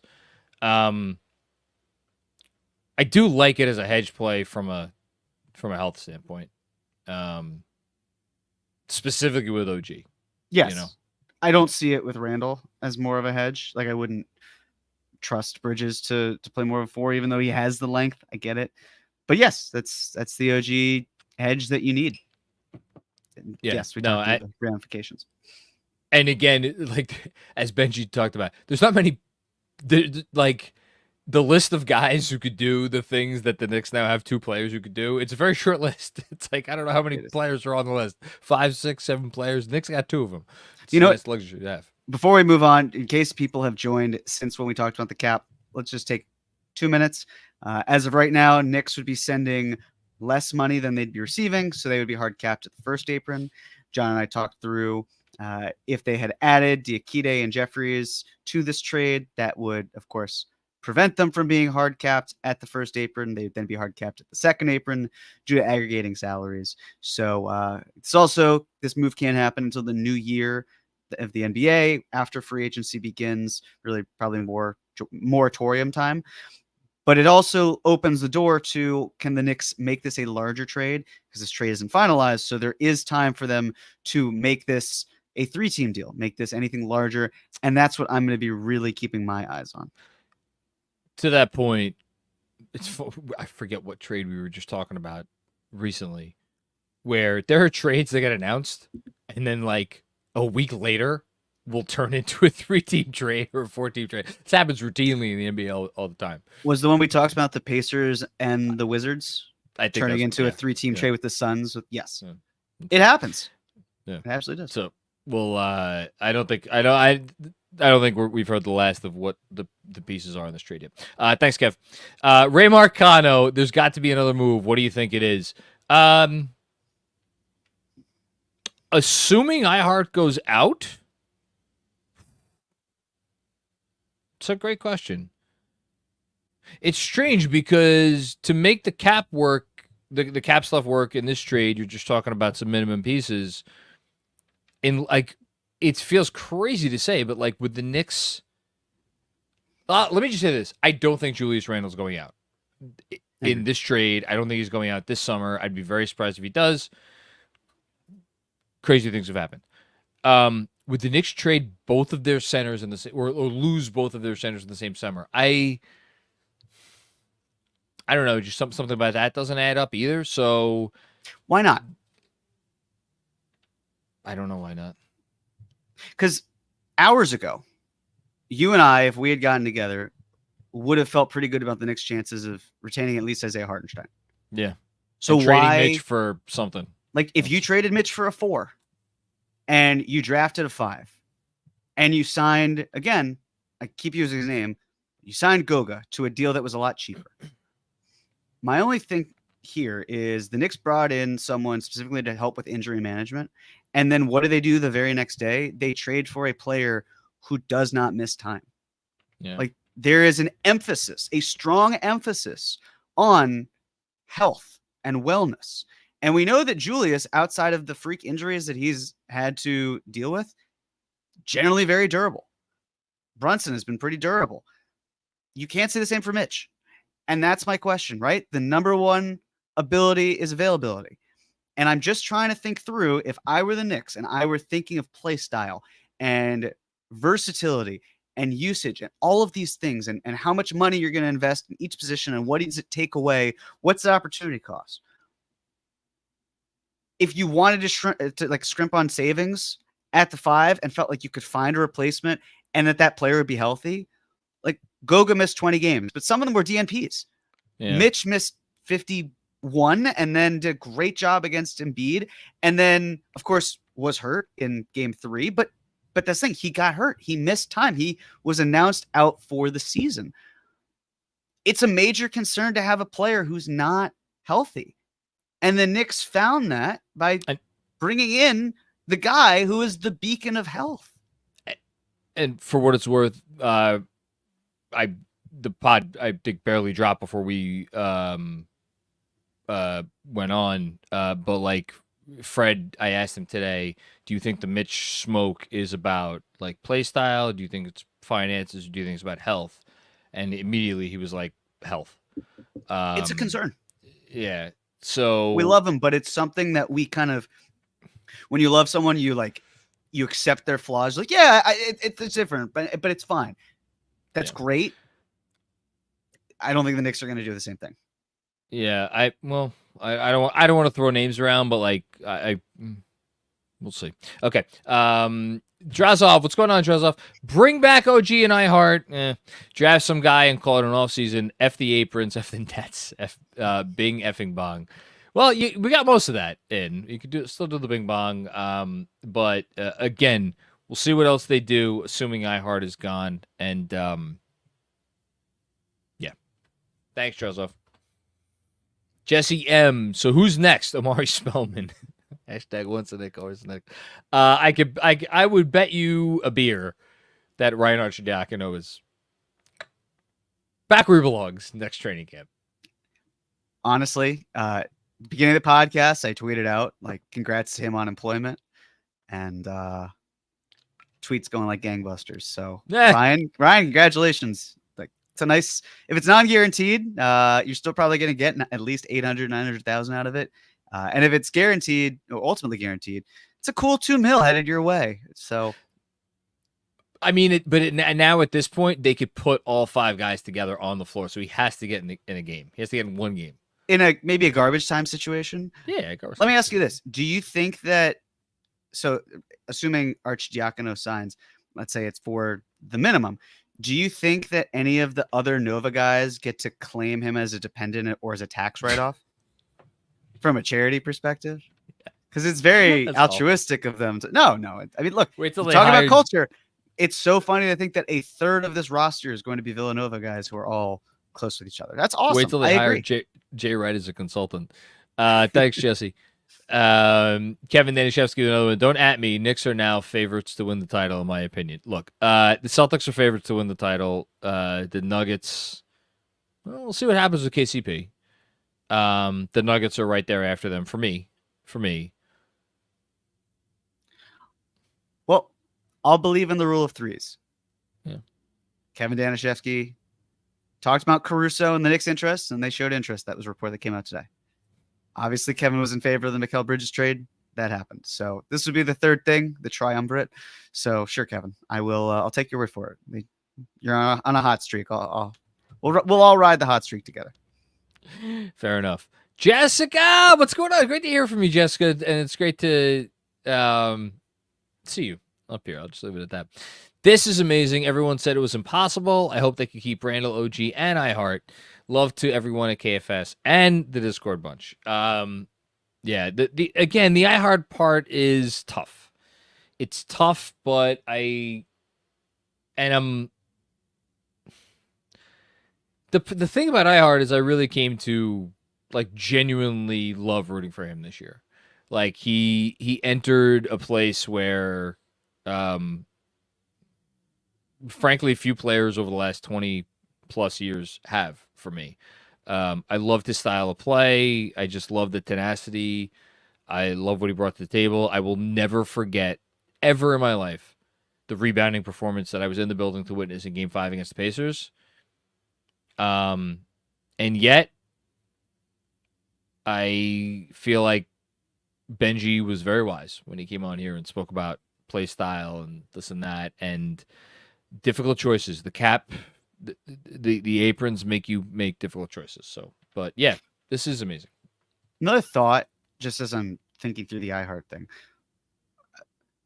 perhaps the Knicks emphasize offensive rebounds less because they're adding players who make more shots, which means there are fewer offensive rebounds to be gobbled up. I thought about this when you brought this up before. I was like, why did the Knicks always emphasize offensive rebounds? Because they miss shots. They miss a lot of shots. But you're bringing and they had Mitch too. Exactly. But they had Mitchell Robinson on the rosters, and they still do, by the way. In fact, they still do. Still there. Best offensive rebounder in the sport. But no, it dawned on me as you were talking about it. It's like, yeah, there are fewer misses in theory. Yeah. If there are fewer misses, why would you Boardman gets paid? Why are you paying all this for a Boardman who's not gobbling up boards because the Knicks are making shots? I mean, man, you're and also like again, the necessity of having but again, brings me back to there needing to be another move. They needed Isaiah Hartenstein on offense this year to really complete the picture because they were operating from a deficit. They were starting Josh Hart, who is not a shooter. They were oftentimes starting Precious Achiuwa, who's not a shooter. They needed to do a lot they didn't have creators. Now all of a sudden you're going from one creator to I know Mikal didn't do great as a number one option. He now doesn't have to be the number one option. He could be the number 3 option. And how is that going to work with OG? OG wants his shots. We'll see. There's a lot of things to sort out, but I think they're going to be able to figure it out in short without getting, Agreed. Mr. Hernandez, Jeremy, tell me everything's going to be okay. Everything's going to be okay, Mr. Hernandez. Everything's going to be okay. Again, it's the sort of thing where even though I might not be through the roof ecstatic, I recognize that Mikal Bridges does exactly what you want in a player if you're the Knicks. There's a lot of talk of fit and who doesn't fit, right? You can talk yourself a million ways into Jimmy Butler. You could ignore the age, you could ignore so many of the factors, but he also didn't fit what the Knicks were doing. Paul George fit what the Knicks are doing, but 34 years old and looking for a huge contract. By the way, wouldn't shock me in the slightest if the team that Paul George went to were the Rockets. Just based on what they're doing. They strike me as a team that is eager to make a big move and just is you know what? Let's do something. Let's get really good, even if it's if that's their window. And how badly they want to pay Jalen Green, but I digress. The Knicks found a player that checked off the boxes they wanted. And it's true. How many players of that archetype, right? Wings who shoot well, who defend well, who are on an attainable contract, who will mesh exactly with your core. There are so many unknowns in this world. Mikal Bridges is not one of them when it comes to relation to playing alongside other Nova players. And presumably, you'd imagine he's a seamless fit with OG Anunoby and Julius Randle. So, Mr. Hernandez, everything's going to be okay because of the fact that the Knicks stuck with the identity that has gotten them to this point. It is a lot to stomach, but the whole point here is they found that player that fits exactly what they need. It's lower, though, on the star talent level, but that is the benefit of Jalen Brunson, where if you believe that Jalen Brunson is a top 10 player, adding these super role players around a top 10 player, usually it gets you in a pretty good conversation. And it's not just these super role players, because Julius Randle's really damn good in his own right. So you're going to be fine. We're going to be fine. I'll be happy about this. I'm already talking myself into the excitement and how this makes the Knicks better. To that end, Keith Smith, who you have talked to on this very podcast and is as good as it comes when it comes to cap stuff, tweeted this out about a half an hour ago. Here's the thing for the Knicks and hard caps and all that. They have one of the best salary cap management teams in the NBA. They'll figure out a way to make it all work. Might cost them another pick or two in subsequent trades, but they will make it work. So this isn't just a couple of Knicks fans talking about how everything will be fine. The Knicks are not doing this trade willy-nilly. I think we could safely assume that. Ryan Huang. Now all we need is Archie and we're true contenders. Thank you to Jeremy for telling me that this would never happen for 2 years. Welcome. On another note, is this the indicator that Randall isn't extending? I wouldn't say indicator, but it opens the door for the Knicks to not extend him without an issue because they're not in a financial position that's really problematic.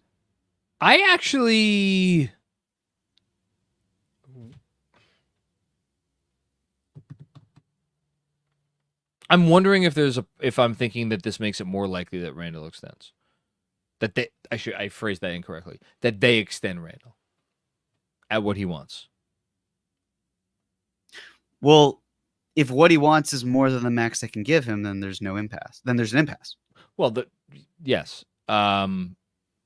Which your implication is that he wants more than the max extension they give him this summer. I don't know what it is. I'm just saying that if he doesn't want to, like, if the offer isn't the full max extension, That's what then- I've been assuming, that the offer is less than the max extension. They'll be Agreed. allowed to extend him in August. I'm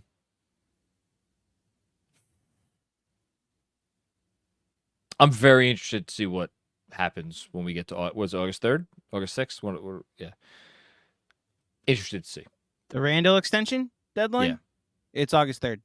August 3rd. Yeah, That's not that's the earliest date that they could Right. extend. and then Yeah. to He, the he point extended made, on my birthday is all I'm saying. That's how I know. to the point made earlier, I believe it was by you, John. If he were to wait though, say a week, he doesn't get traded. He's Yeah. got essentially a full no trade clause instead of the risk of being traded.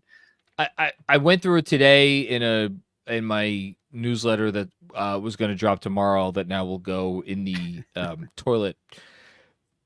Appreciate that, guys, everybody over it. What was it, 4 Penn Plaza?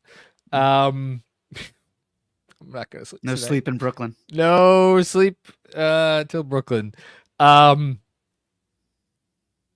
If they don't reach like, we see what's going on right now with Paul George, and to a much lesser extent, DeMar DeRozan, who apparently the Bulls don't want to pay and are gonna, I guess, walk into a cap space of another team. I don't know. We see what's going on right now. Knowing the Knicks front office as we do, I don't think the Knicks want to enter next summer with Julius Randle entering unrestricted free agency, potentially with a player option that he's in this cap market likely to decline. That's point A. Point B, players of Julius Randle's caliber don't get traded in season. Rarely it happens. So if they're not going to extend him this summer for whatever reason, maybe he wants more money, maybe it really doesn't matter. Logic would dictate that the time to do something in terms of potentially moving him would be now, because what else are you gonna do? And that's where I wonder how this impacts that. But I guess we'll find out over the coming weeks. Because the other thought is, okay, well, if you aggregated his salary with Mitch's, what do you get? But you don't really have the picks to do anything to get something that's in that tier. Like, that's essentially the thought process you have to have, right? Because you always want to think of an exit strategy. What can you do That to gets you get out of a 42, situation? right? Around there. It's Yeah, 28.9. Because his cap number is so it's 23. Or Yeah, excuse me, 53. 43. but 43. Yeah. So I don't think that's the case, but it's thinking, if you go from this, what's the next move? It's the chess piece of it. I don't expect it. I think he'll stay. I think he will too, which again brings me back to, I think it makes an extension more likely. That'd be great. Okay. Jason M, huge overpay, but Brunson will sign an extension. Crazy.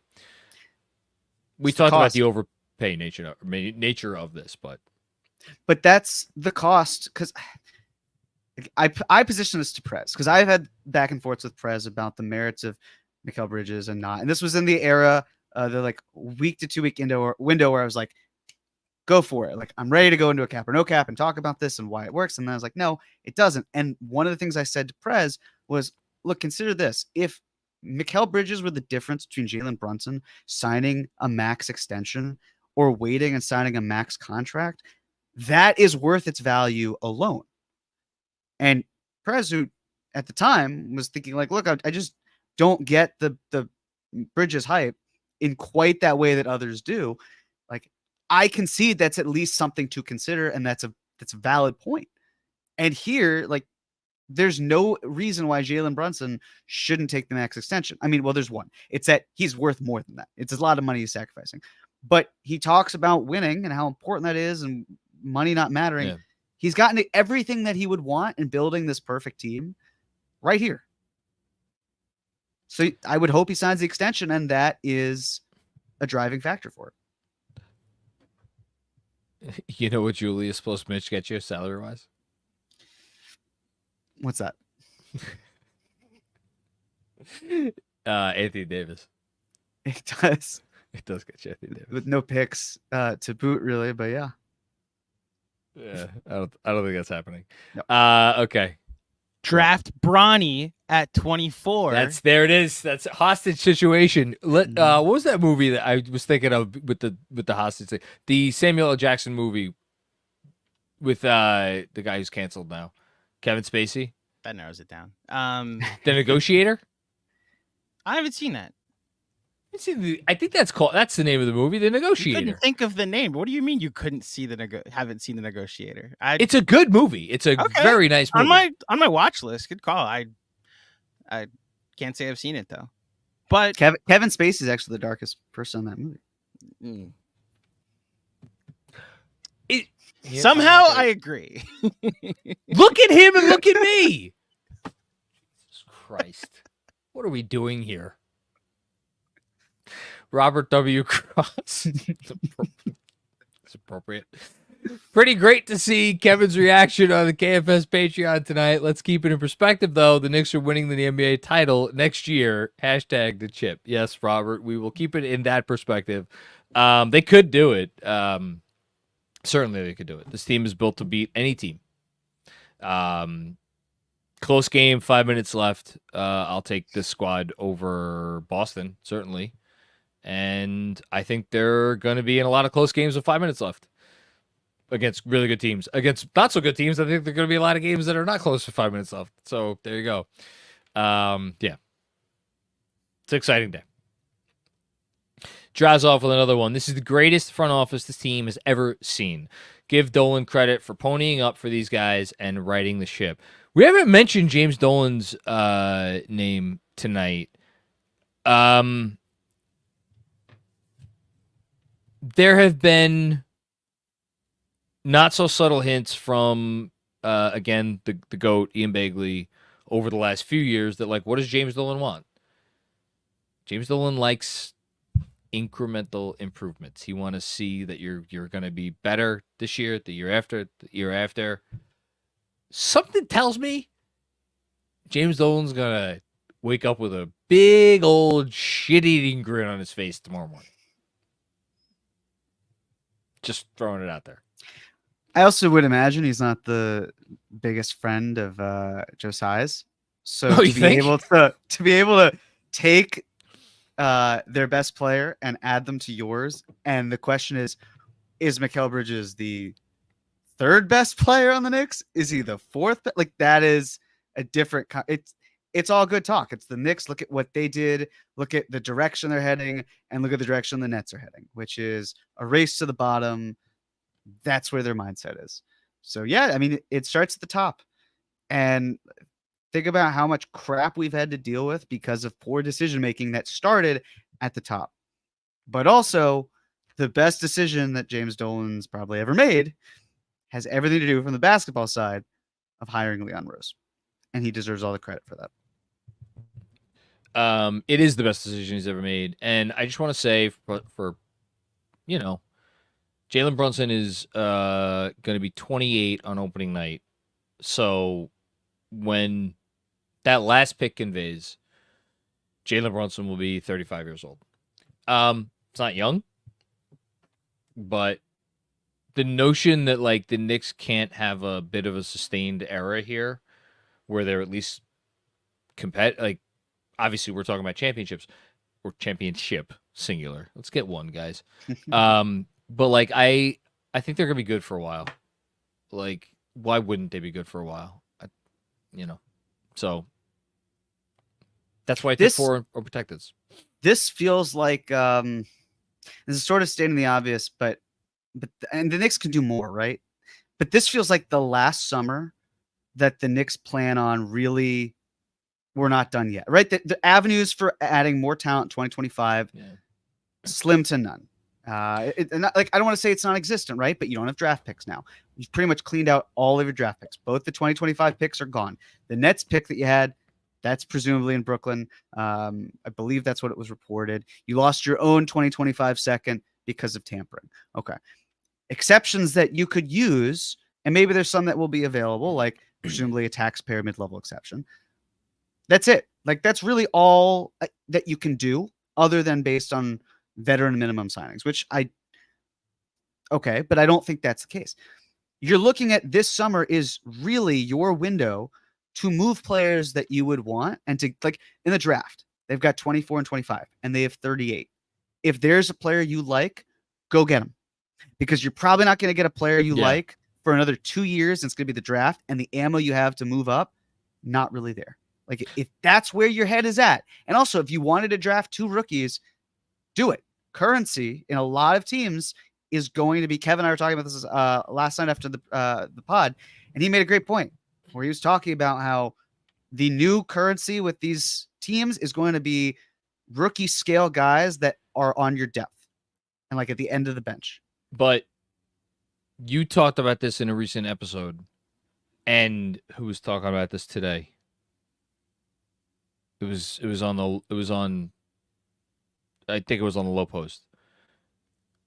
The second round salary slot is going to become so massive now moving forward for team building. And it's funny, we just recorded an episode and I was like, the Knicks don't like to lose deals, or they're really going to trade a first for multiple future seconds. Guess what I could see them doing tomorrow night? Trading one of these first for a couple of future seconds that they feel are going to be pretty decent, at least, in the 30s maybe. Because now with where they are, and like that stuff has real value.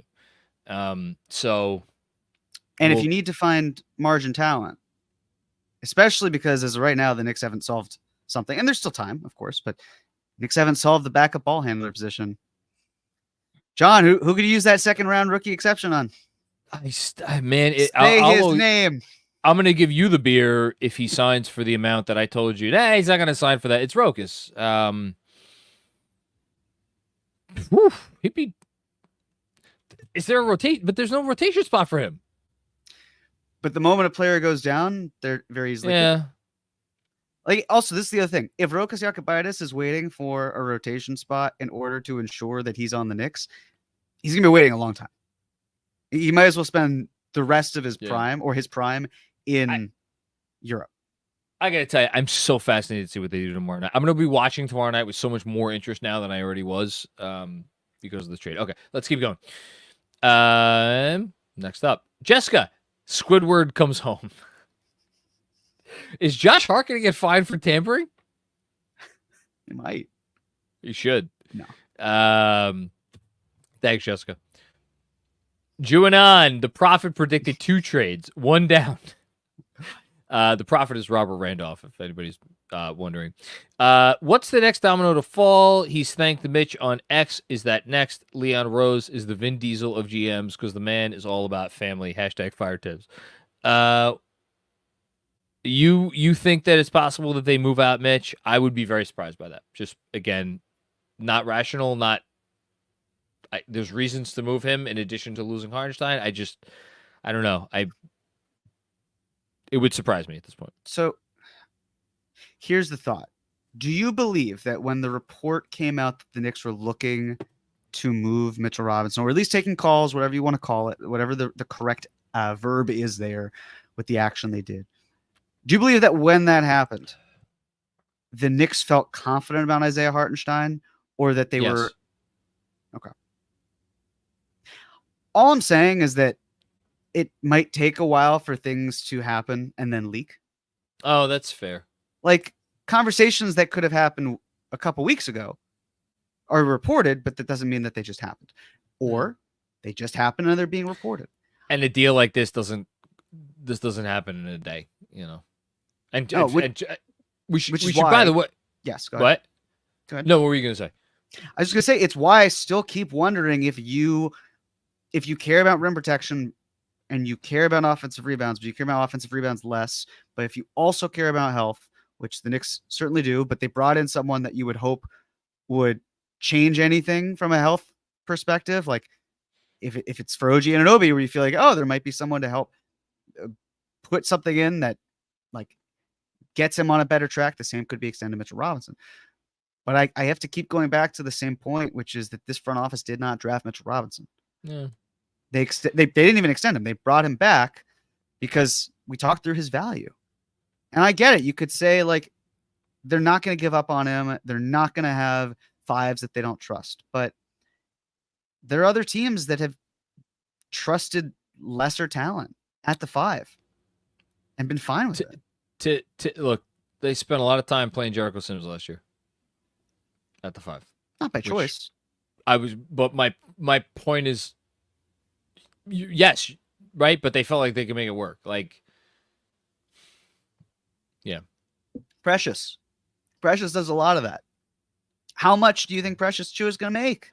That's a good. Is he going to make a third of what Mitchell Robinson makes next? It's another very interesting question that now I'm wondering more about after this trade. Like, you're talking about centers and rotations and allocating these players in the positions that you care about most. Because the Knicks are saying we care about size, catch and shoot ability, length, defense. That's all that matters to us. And it doesn't mean that they won't care about Mitchell Robinson. But if you go into it and you find a way to get Goga and you draft a 5 and you sign Precious, even if you did 2 of those 3 things, you'd at least have the adequate level. If you did all 3, you definitely have the depth and you could replace someone like that. And what are you getting from Mitch? And then you think about, what does Mitch then get you? It's why I still go back to that Wizards trade. And the only player that makes sense in that case, Avdia, in that position of need. I still wonder about how there would be playing time there. But like that's the mindset, though, of you're stacking a team. Yeah. And then you still have a leftover first that's a protected first. You want to empty the cupboards. You want to go in on this team. Don't be half pregnant. If you feel like Mitchell Robinson, and this is the front office, if the front office feels like Mitchell Robinson is sort of like a half pregnant move because of look at the direction the team's going, look at what they do, move them.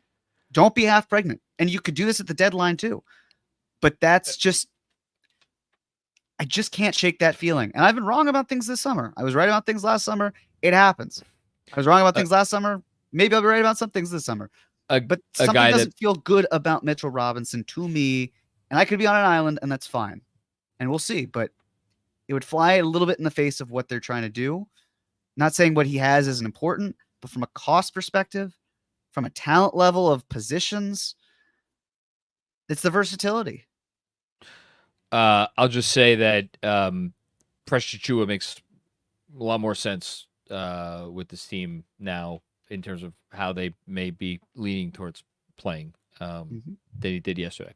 Robert Cross, Leon Rose is the king of New York for real. Team was a mess for the better part of 25 years. Now can't get to October fast enough. Hashtag to Chip. I know Robert's excited, as he should be. Every Knicks fan can and should be excited tonight, as far as I'm concerned. Stevens Giame, what's going on, Stevens? Knicks are really trying to win the championship with the power of friendship. Hope you're having a great summer, KFS. Look, I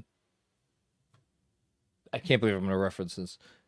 Bill Simmons, The Book of Basketball. The Secret, right? What is The Secret? Anybody who has read it knows what I'm talking about. This team found something last year, and it was something that made them greater than the whole, or greater than the sum of their parts. And you want to talk about a trade that is right in line with all that? They made it. So make fun of it if you, I'm not saying you're doing this, Stevens, but make fun of it if you want. But I have a tough time being too critical. Hush Zoo. I'm hyperventilating. Screw the aprons. I love how people are like, screw. We've blasted past the aprons. The aprons are gone. Go all in with this team 2025. Chip me. Nets don't get slander from me for one whole day. Ha ha ha. Let's freaking go Knicks. Look, the Nets did. We should say the Nets did great. The Nets did right by their organization and for their 87 fans. They did the right thing. This is what they absolutely should have done. I'd probably rather have Jalen Green and my own picks back, but they did okay. Hushu, this is it, guys. It's happening. Yes. Oh, another one from Hushu. Screw those picks. This is what I wanted. Okay. Hush is very excited. This is great. Okay. Ja, so hey, Ja, my man, Ja. I heard somewhere that because the Knicks and Nets didn't trade with each other, that this wasn't going to happen. Not sure where though. I didn't realize you were going to get this kind of heat. That's okay. I said at the very beginning, I'm not a fortune teller. I'm going to be wrong. It's going to happen, and that's okay. I'll be wrong a lot more too. I can't empathize because I've never been wrong about anything. That's so. a great point. You could learn a lesson or two in my humility of being wrong, but then you'd have to be wrong in order for that to be the case. So it's a lost cause. Anthony Strano, do they keep their picks for Thursday? They're one way or another. They're coming out of this draft with a player.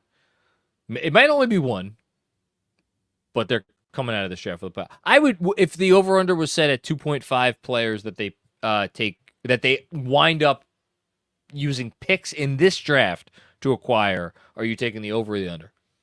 I'll take the under, but I could see it being 2. I could see it being. I'll take the under as well, but I would take the under as well. Yeah, I could see it being 2. Thanks, Anthony. Great Britain, dread it, run from it. Destiny arrives, all the same. OG on one wing, Bridges on the other. Boston is in trouble. It's not a passive move that they've made today. There's nothing passive about this. Like, man, they did the thing. They did 4 unprotected and a protected pick, and a pick that's going to be and a pick that's going to be at the top of the second round next year. The Nets pick. Mm-hmm. Yeah. Robert Cross, I was always with you, Money Mitch, always and forever. Hashtag to Chip. I'm rooting for Mitch to come back. I'm not rooting against him to come back. It's I know you're not. No, I know you're not. He's been with the team for 6 years. Mm-hmm. There have not been many players over the last couple decades who have spent more time with the Knicks than Mitch has. It's an extraordinarily short list. So it would be cool. Like how many times have we really thought this might have been the time, right? And maybe it still is. But it would be cool to see him survive another day. Robert Cross, 5 out with OGs. Say hello to hashtag the Chip. I think he's trying to make this his new thing. Is this going to be like fetch? I was going to say, stop trying to make the Chip happen. Or do. I mean, it's not going to stop him. When does it ever stop, Robert?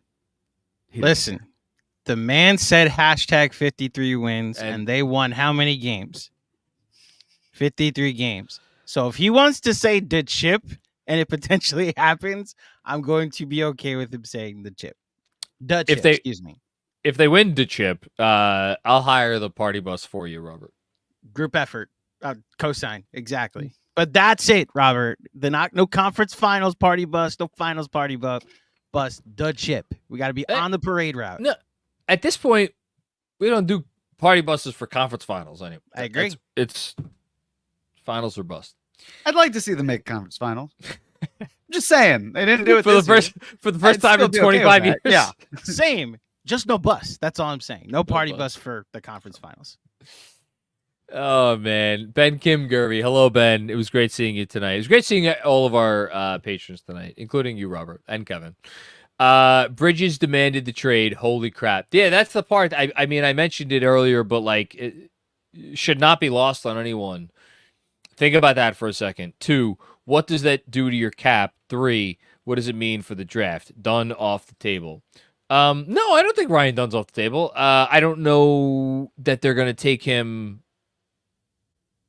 in the first round. Actually, this is an interesting question. If Rokas is in play, which you seem to think he is, and I don't disagree with you. Do they actually have more A, wiggle room, and B, imperative to draft more of a higher ceiling project type player that needs a little bit of time to develop? You could make the argument. You could, although at that point in the draft, again, I think whatever they do, you just need to know what the answer is with Mitchell Robinson. If you are committed to keeping him, it probably impacts how you operate in the draft. If you're committed to moving him, it's gonna change your calculus a little bit. There just needs to be a set mindset here, because if you have done, there's something to be said of, all right, if you wanted to go through that small ball 5 sort of type play, you could do it with Dunn. That works. But how much are you leaning into 5s who don't necessarily shoot? That's it. It's all formulaic. And we won't really know that until we see the picks come out. Or if there's a trade that breaks before then. Yes. Busy, another one of our patrons. Can't they re-sign all their players before the trade goes through to avoid being hard capped? That's not how it works. So let's say they sign their players and it takes them over the hard cap. The trade they wouldn't legally be able to make the trade because at that point the trade would put them over. But again, it's if they send out these other minimum players, then it'll be a second apron thing, so it's not a concern. Again, if there's a big unknown for me right now, it is why are they, as reported by Ian Begley, seemingly, I don't want to put words in Ian's mouth, seemingly resigned to losing Isaiah Hartenstein. Is this I want to know more about that. That's all. The apron, even if it's the first apron, it may not have a huge impact depending on what they do, because as things stand, if they brought back OG for $35 million in year 1, again, it's $10.2 million away from the apron. Now, that's also, you need to fill it's at least 3 roster spots, which you could do, right? You could do that. But again, you're talking about the first apron. That's right. That's the first apron. So if it were the second apron, you could create more and have more space. Jeffries and Diakite, one of both those guys come into play. I think this is going to sound like semantics. I think this is less of an apron issue and more of an allocation of resources issue. We've talked about this before, but let's see what happens. Let's find out more information. There's one other thought here, right? We talked about another team blowing the offer away that Isaiah Hartenstein could have, him going elsewhere. What if the Knicks what if he signed for not more than the max the Knicks could offer, thus a sign and trade actually does become viable? Because I said this. Right. But you were saying it more if it were the offer were greater, which then financially speaking, that's the Knicks can't do it because of the rights that they have. It's for the same amount. At the Knicks number, I think that's a possibility. Absolutely. Yes. And because the thing that people should understand is a trade player exception that happened before the 3 the Knicks own, that also hard caps them the first apron, but you can use new trade exceptions that you've created to do things. So think of this. Hold on. If you sign and trade a player away, that doesn't hard cap you at the first apron. No, it doesn't. I'm saying this is separate. If you used a traded player exception like the Obi TPE, sure, yeah, that hard caps you at what apron? That should be at the first apron. But what I'm saying is you can create a brand new traded player exception. And if you created the new traded player exception, using that wouldn't necessarily hard cap you because it's a different new thing. But if you're hard capped already from something else, it becomes a little bit challenging.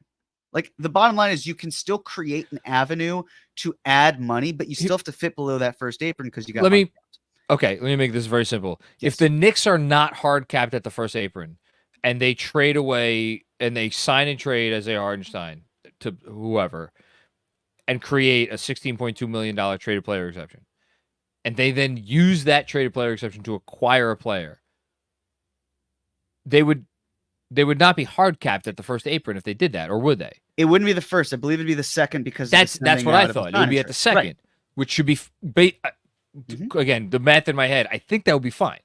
But you get to use this new TPE because you're hard capped at the second apron. Yeah.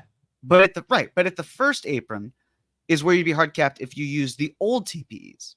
So having a new TPE in your back pocket is helpful because it's just another avenue to collect salary, but you're still hard capped to the second apron. That's why this shit just gets Why so is complicated. hold on? Why is using? I'm sure this is scintillating discussion much for so. people watching.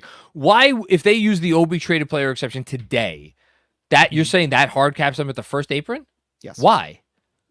It's a pre-existing TPE. Okay. From the previous Using a league year. using a TPE that was created in the prior season. That's the thing. Okay, it's from the prior league year. That's what I'm on. Okay, Correct. Thank you. And Now I get because all of the rules that happen today, because there are no loopholes, yes, uh, okay. happens with the past. I didn't the prior league year part of it. Okay, thank you. course. Dom Cappuccini, excited, and yet I can't shake the fear that this is the OG contingency plan. I've read Fred's tweet, and I get it. A lot of bananas in MSG now, though. Who tweeted it out? Yeah, it was Fred's tweet. I just don't think they make this trade if they think they're losing OG Anunoby. Like, you make this trade if you feel great about your ability to be competitive and remain very competitive for the foreseeable future. And you don't do that if you think that you're do everything 3-and-D guy is going to walk out the door. You've also created more flexibility if Isaiah Hartenstein's leaving. You're not pressed up against the apron quite in the same way. So if there is an actual, hey, OG, go out and find the best offer you can, and some team decides to say F you to the Knicks and gives OG a larger contract and the Knicks match it and bring him back, there's at least leeway for them to be able to retain him, whereas you didn't have that before because you were bringing a Hartenstein back and presumably pressed up against the second apron. Here's the other part of this, and we haven't really touched on this explicitly. A lot of people, maybe not a lot of people, some people, smart people, have talked about how Boston has figured out a loophole. Not figured out a loophole. They have all their guys. Mm-hmm. So as long as they just keep paying those guys, they don't have to worry about the apron. You could keep paying your guys if you have them. It's about trying to go out and acquire other players. That's what the aprons make difficult. The Knicks, I wonder if it wasn't part of their calculation in making this move where they're like, oh shit, OG's going to cost us a lot. And for all we know, maybe they're saying like Randall's going to cost us a lot. Well, goddamn. We better get all of our ducks in order right now. And I wonder if that wasn't part of the calculation for making this move today, because the feasibility of making any kind of a significant trade moving forward will become more difficult. Okay. Jason M., I think they made this move right now and paid so much due to the high payroll and restrictions. I think Andrew put this up here because of the comment I just made. They won't be able to make this move in the future. Andrew's telling me to stop looking at my phone. I'm looking for news. I'll just trust you. You have a producer with Okay, a phone. great. Yes. All right, fine. I got you. Don't worry. Fine. Okay. Thank you, Jason. Good job by you, Jason, identifying that. TJ Davis, crazy. Let's freaking go. Knicks, we can match up with pretty much anybody. I agree. Yeah. Well, Denver might cause some concerns in the finals, but hey, let's get there. They got to keep Kentavious Caldwell-Pope first. They do. Yeah, that's a good call. Debo, Leon has made trades with a team that they had a lawsuit against. This is my favorite tweet of the night. And they're crosstown rivals. What a great job he has done continuing to build this roster. I need to see Mikal and OG versus Tatum and Brown. Yeah. I mean, they watched the same playoffs that we did. You fight fire with fire, and for anybody who's like, don't be reactionary, be proactive. It's like you're getting do everything wings. Welcome to the NBA in 2024, and like, yeah, it's maybe an issue if the guys can't stay on the floor, a la the Clippers. But Mikal, very healthy. And also, it's not the Clippers pre-Harden because they have a point guard. And that point guard is pretty good. Okay. Hushzu. Man, I saw the iHeart report. I really hope he stays. This is a real contender now. If he does leave, I'd really like to get Looney. If not, then Goga. I was a little disappointed when I saw the Warriors were going to pick up Looney for what will amount to $8 million. I guess they could still trade him. I would like if you want to talk about potentially cost-effective replacement options. I would love Kevon Looney on this team. Yeah, but now it's how's it trade? You could use the non-tax mid-level to take on a portion of a salary. You know, Yeah, another but thought that you can't. No, you can't do that because it would have to be the whole. he's making what, $8 million? Oh, the non-taxpayer. But But you're not going to be able to use the non-taxpayer if you're capped at the first apron. you can. You just can't go above that amount. You're just hard capped. Yeah, but wouldn't that? I think that would take them above the hard cap. They'd have to. Regardless, I don't think it's going to happen. I think that the Warriors would Probably keep keep. him. Yeah. But yes, there'd have to be some movement where I think it's unlikely. There could also be something where the Knicks, if they know they're going to be hard capped in another way at the first apron, that they also just they're fine being hard capped at the first apron with this trade. Perhaps this is the trade. Like this is it. All the It could pieces be. reported because there's another move the Knicks would make that would hard cap them at the first apron anyway, and they're fine with it. It's interesting. Yeah. Like Goga, right? If they had access in this theory to the non-tax mid-level exception, and they gave him more than the equivalent of the tax mid-level exception, they'd be hard capped at the first apron anyway. So maybe they Yeah. just don't care about ensuring that the Bridges trade, it feels weird to say, gets them I hard mean, capped. I guess the thing about like if whatever moves they did, they could stay below the first apron. They, at the very least, they would probably be comfortable with like, okay, this is our team for the next year. Like, that's what you feel when you make this move. Thanks, Hush. Buzzer beater. Holy shit, we got Mikal Bridges. I think that's the most appropriate response that I've seen from anybody. Jason M. Losing iHeart sucks, but that's out of their control. Yeah, to a certain extent. I think I wish I could be a fly on the wall in their discussions, in particular pertaining to that, because I think there's a lot of theories. But let's see what else they do. Well, what would have been in their control with iHeart? I'm just going on if the trade is expanded to where they could go above the first apron, the notion that they could bring back iHeart at his max that they could pay him, and it would be their choice that they're not doing that. Why are they making? I think there's going to be another shoe to drop. I feel funny even talking because I know I know you think that there is. Yeah. Well, the other thing too, if you're able to sign and trade iHeart, the timing of it, you could still find a way. You could use the TPE for a full year. So Yeah. you don't have to use it this season. You could use it at the very beginning of the next summer, taking salary in. But that would Right, hard 'cause- cap you at the first apron. But the first apron is But going to be higher. But that's exactly so. Yeah. Thanks, Jason. Free Scotty. Trying to control my thoughts right now. I'm so excited about Bridges and his fit here, but almost equally bummed out about iHeart. I think this is how a lot of fans are processing this right now. He would be a tremendous fit with this roster. I just don't see it with Mitch. Look, if Mitch is here on opening night and they're relying on Mitch to be a starting center who plays 30 minutes a night, like, keep in mind, the team that we last saw relying on Mitchell Robinson as the starting center does not resemble the team that they have now. So I think there's a world where that works fine. And if Mitch could get back to playing at that level, it was an all defense guy. And if he gets back to playing like that, then we should all be very, very excited.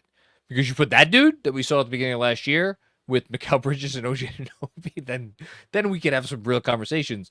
And then we're in business. And I think they'd be able to be fine even with the call them offensive, issues. But let's see what else they do. By the way, Jason M wants to clarify Yes. what he's saying out of their control. And honestly, this is how I took it too. He's saying that he assumes that there is a Godfather offer out there that the Knicks just flatly can't match. And that's my assumption, that this being leaked to Woj, shout out CAA, is the Knicks being like, we're still in on OG, but gauging the market and from talking to iHeart, he's going to go be able to get paid elsewhere. I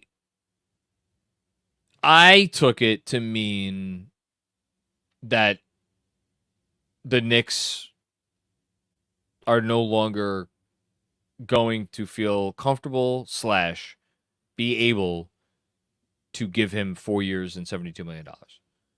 That's how I took it, but we'll see what happens. Is that how you took it, Jeremy? I took it as another team is going to give Isaiah Hartenstein more money, and the Knicks just are, based on the early bird rights, unable to match that. And if money is the priority, but also I don't think what you're saying, John, is out of the question. It's money, but it's also the Knicks clearly valuing other positions and other players more, where if they are hard capped, and you could be saying, well, okay, but then why not do what you can do to avoid getting hard caps at the first apron? Unless the Knicks feel like, well, perhaps we can find ways to replace iHeart in the aggregate. Not sound like Billy Beane in Moneyball, but also to sound like Billy Beane. How can we guys, there is no Isaiah Hartenstein. There's no Isaiah Hartenstein out there. We can't get Isaiah Hartenstein. How can we replace him in the aggregate? And I wonder if the feeling is getting Precious and getting a center in the draft and potentially Goga and saying, this is our hodgepodge of players. And if it's Mitch, whatever it is, like, this is how we did it in the aggregate. And we saved money and we're able to allocate it to the wing, to Mikal Bridges, Jalen Brunson extended for a max. That's the priority here. So what you're saying, Jeremy, is that Precious Achiuwa gets on base. He gets on base. He gets on base. And what does Zach Edey potentially do? He gets on base. He gets on base. And what does Goga Batatse do at a reasonable number? Oh, he hits home runs, but also he hits home gets runs. On base. Okay. That's a great call. That's a really good. We gotta get Jonah Hill on the pod. Thanks, Free Scotty. Robert W. Cross with another one. Thank you, Robert. You're very generous tonight. I know you're excited. Keep going, Cullets, because I think your intuit is right. Take your shot. Hashtag to Chip. It's okay. I don't know. If I'm Robert, I don't victory lap at this very moment. So I wait till the end of the He said this when you were talking about the Julius trade potentially. Like, this is like move one of multiple. Gotcha. So like, keep going. I think your intuit is right. Like, all right, then I'll take back my my comment. I thought it was a classic Robert shot. Thank you, Robert. Again, it may also be that. It I'm may. just saying when he said it. Fun story. My girlfriend, whose name is Mikal, spelled the same way, not confusing at all, was watching some of or I think she watched the whole episode of Cream, and she texted me after. She's like, "Who's Robert Cross? I want to fight him." And I was like, "No, no, you do not. Robert's good people." And she's like, "No, I want to fight him after that." It's like, "Nope, not gonna let that happen. Robert's great." So I defended you, Robert. Robert, that's a recurring theme in all of our personal lives, is my dad being like, "Who's Robert Cross?" You know, so you're a household name literally in all of our personal lives. Thank you, Robert. Say hello. Here's another one from Robert. Say hello to the New York Knicks, Ryan Dunn. Hashtag to Chip. Robert's very excited about Ryan Dunn. Robert's very excited about you could say anybody, any name, and Robert's gonna be excited about them tonight, which I love. Robert W. Cross. This trade happened because of Ray Marcano. Shout out to Ray. When we win the title next year, I will carry Ray around the corner of 33rd and 7th. Hashtag to Chip. By yourself? Like, Robert's like 6'3", built like an ox. He could do it. Yeah, but I mean, Ray is not a small man either, you know? You know, honestly, in the heat of the moment when the Knicks winning a championship, anything's possible. I just want to add one comment one tweet, because sure, it came through. Jake Fisher I He just said, saw it. Mikal Bridges didn't request a trade to New York, but after the Nets gave teams like Houston and Utah a growing sense Brooklyn would move Bridges, the Knicks made an offer the Nets couldn't refuse. So we have conflicting reports on who did what. Yeah, I guess we'll find out more details in the coming days. I Rob, was just gonna say that feels like something the Nets would want out there. Like, no. Mikal Bridges didn't change the trajectory of our franchise by coming to us and saying he demands trade to the Knicks. We were looking at offers and we found these offers, and then it was a deal. We just couldn't refuse it. Right? It was an offer you couldn't refuse. The day of my daughter's wedding. Look, I think my guess, splitting the baby, Mikal Bridges probably made it pretty clear to Brooklyn, like, look, man, I don't know what you guys got going on here, but this is probably not where I want to be long term, and I'm not sure I have full faith in your ability to turn this around in the next 2 years to the point that I'm going to want to be here. And the question is how much he played his hand, or rather, maybe that isn't a question, because how much did he need to play his hand? Like, if the Knicks are going to give up this package, like, this isn't... I'll say this to, I guess, Brooklyn's credit, or this would actually be like speaking poorly about the Knicks front office. If Mikal Bridges really did put Brooklyn's feet to the fire and was like, I'm letting everybody know that I only want to trade to the Knicks and I am not going to extend anywhere else because I want to eventually end up with the Knicks, then the Knicks probably overpaid. Right?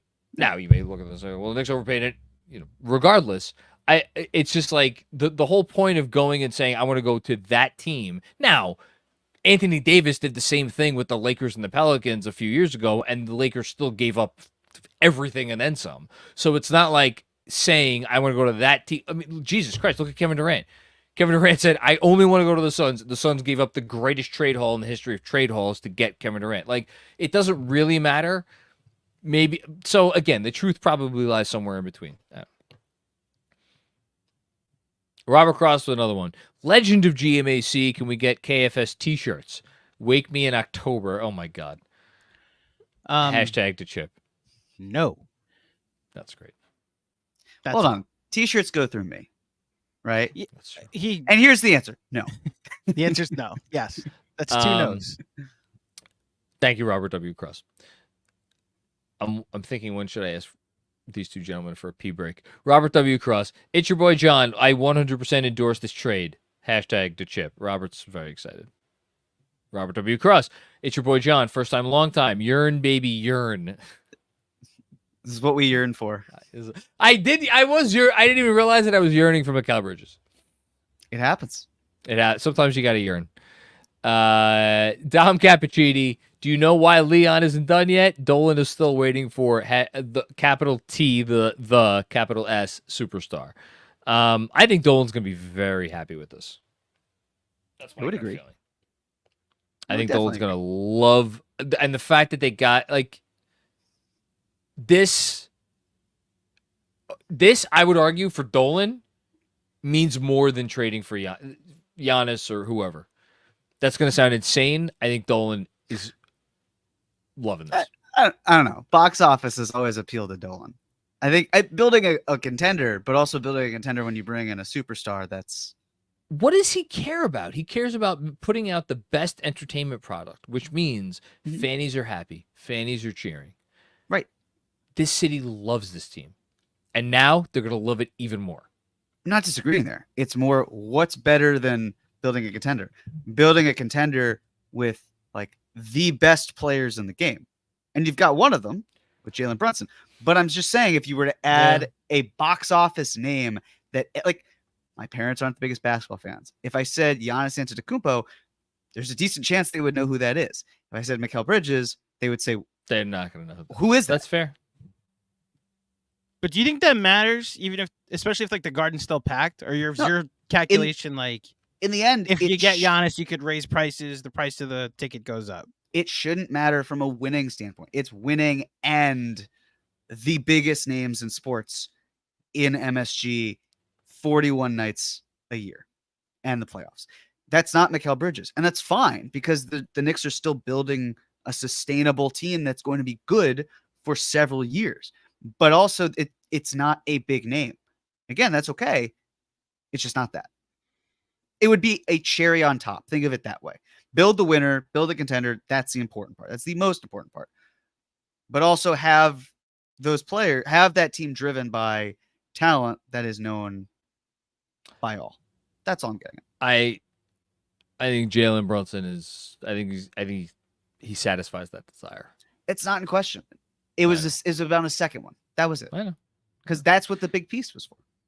Juanon, what's going on, Juanon? Randall and the 25 for Sohan, the 4 pick, and a 26 Atlanta first. Clears cap to sign iHeart and then fills some holes. That is creative. I don't know that the San Antonio Spurs want to go all in with Julius Randle to surround their once-in-a-generation superstar. Is that all in, though? Like, I think it's probably too rich of a package, but is it? Like, they still have space? You know what the funny thing? I think both teams say no to this. I would agree, ultimately. Because also the Knicks, to your point earlier, are taking a massive creator out of the picture. And the only creator is Jalen Brunson. They're not going to do that. The secondary creation also that Bridges provides will be quite nice. Yep. I appreciate the creativity, Juno. Josso Focus, this really is cool. I hope Begley is wrong about Isaiah. Begley's never wrong. Saying that. Haitian Ferg, we missed you tonight on the town hall. On a cruise right now, got the Wi-Fi package to send this one in. Love the trade, gives us the ability to defend Boston. Yes. We now have 2 of the top 5 wing defenders in the league. Yes. Watch out. Yes, we hear. Yes, let's go to Knicks. I love it. Love your excitement, Haitian. I was thinking about this. 12 months ago, the Knicks didn't have OG or Mikal Bridges.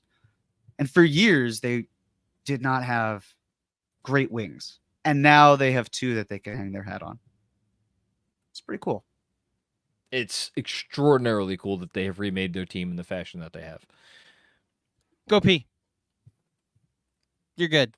John's going to take a bit of a pee break. Thank you, everybody, for tuning in for this emergency live stream. I'm like you, Jeremy, was looking forward to an early night. Filled with the town hall and some baseball, a bit of some personal stuff that I attended to today, and I was like, okay, just a couple more hours, and then we can wrap up. And then the Knicks had other plans, so I have a dentist appointment at 8:20 in the morning.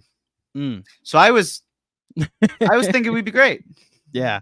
Alas, no. Oh, by the way, tomorrow's the draft, and if you're interested in joining us for our draft coverage. We have 2 options for you. So John will be at Penn 6 in Midtown, which is walking distance from Madison Square Garden. We'll tweet out the address, and also it's on all our socials. We'll put it on the link in the description of this episode as well. We'll be there from a little before 8 o'clock until the Knicks make a pick or do something. They have a private viewing area for everybody that's there for KFS. So the giveaways, Gerald Wilkins will be there at the bar, won't necessarily be in our section, but former Knick Gerald Wilkins will be there. So come hang out while the Knicks potentially make picks or not, because they're the Knicks and may not do what we think they might do or might not think they do. I say all of that to add on that we will be live during the draft tomorrow as well here on our YouTube channel, our streaming platforms, but more specifically on Playback. So there will be a Playback watch along with Chris Persianen, our draft guru, who has killed it this month with draft class episodes. I mean, the guest list. This is Murderers Row, Sam Vecini, Jonathan Wasserman, Kristen Peak, Tyler Rucker from the No Ceilings podcast, No Ceilings NBA, one of the better YouTube draft scout places to go to. So just a long list of names that you can go to and check out his draft class episodes. So Chris will be live, as well as Sean with a W, Mensa, more like Mensa, and then producer Kevin is a bit of a draft guru himself, a draft connoisseur himself. So the four of them will be live throughout the draft on playback. So come hang out with us during the draft. I'll either be in person or at Penn 6 or online on playback tomorrow night. I think I covered everything. Jeremy, you have something to add? I'll just say Chris put in way too much work for the Knicks to trade out of the draft entirely, so I'm really glad for his sake that the Knicks have at least one pick to be using tomorrow, especially after 2 straight years of trading out. I think he and so many other draft fans, they've earned that. Shout out Prez. If they somehow trade both of their picks tomorrow, I will feel today, I should say. 3 picks. I will feel off today. Oh, yeah. Yes, there's only the draft is 2 nights, by the way. We'll be live for both of these. So both day 1 and day 2. Next super chat, as John has returned. It's addressed to me. So I am AK Legend. Claudio, if you're there, give us a not like us moment. Fully support this front office and their decisions. Let's go. Hashtag 2025 champs. Hashtag Nova Knicks. Also, bring back Ryan Arcidiacono. Can I take a bit of the high road here and offer an olive branch? I know, I'm the hype man, and let's take 10 seconds to laugh at little brother, and it's going to be hilarious when Mikal Bridges doesn't get booed in his return to Barclays, because that will be a home game still for him when he comes as a New York Knick next year. I love this for Brooklyn. I think this is a clear direction for them to getting some of their own picks back from Houston as well. We talked about this 2 years ago after the Donovan Mitchell trade that didn't happen. No more half measures. That's just not. Don't be the Bulls. You don't want to strive for that. It's the Breaking Bad analogy. Eventually, you have to choose a direction for your team, and if it's all in around Cam Thomas, that is a way to get toward the top of the lottery. No disrespect to Cam Thomas, but I don't think he's the cornerstone of a winning basketball team. I think he can be a good player if surrounded. But the point being, I like this for the Nets. They got a huge draft haul to compensate for losing a role player, and they may lose the back pages a bit while the Knicks are in the playoffs, but they now have other priorities. If you're going to do that, at least you have all of these picks to keep you warm at night. So I'll take the high road. They not like us because they're not winning, but they're not directionless or rudderless, as one infamous insider once said. I just want to say, to counter that, I agree with you. It's a trade you have to make it for Brooklyn, and Nets fans, those that exist, should be happy. The notion that they maybe, and I know there's been different reporting on this, could have gotten Jalen Green at the trade deadline would give me a little bit of pause. In the sense that they could have made that trade, sure. As far as the trade they can make now, it's a win. That's yesterday's trade. And what's up? What are you reading? So this is the thing I was saying before. The thing about the multiple minimum salaries. I missed this. Keith Smith tweeted this an hour ago. Unless I'm getting something wrong, you can no longer aggregate multiple minimum salaries in a trade except between December 15th and the trade deadline. So he's basically saying, for now, it looks like the Knicks are going to be hard capped at the first apron. That's Occam's razor. The most likely explanation is probably the right one. It makes the most sense that Isaiah Hartenstein is going to be allowed to walk because the Knicks could not make this trade and go over and without triggering the hard cap. That's the most likely scenario, and that's what I've been trying to say. If they wanted to find a workaround, they could have. How? I mean, Deuce. Yeah, Deuce. Speaking, That's the workaround. It's Deuce. If they really wanted to prioritize bringing Bridges in and being below the first apron, there was a way for that. And and this is all due respect to Isaiah Hartenstein, I would much rather have Deuce McBride making $13 million over the next 3 seasons than Isaiah Hartenstein making $72 million over the next 4 seasons. There you go. Okay. William E. Top teams draft a generational superstar and build on top. Knicks have failed in that regard, now trying to get in the back door with mid-level free agent stars. They picked that path the day Leon Rose was hired. And that's not even fair to say, because James Dolan hired Leon Rose because he was never willing to try to pursue the path that you're suggesting. So I'm not sure if this is a complaint. If it is a complaint, you should get a time machine and put it in the complaint department from 5 years ago, because that's the last time it was relevant. It is a complaint. But also, I don't know if we've seen teams do what the Knicks done before, and the Knicks have been successful so far. The Knicks Like how many teams in the NBA right now have their two best players acquired via free agency?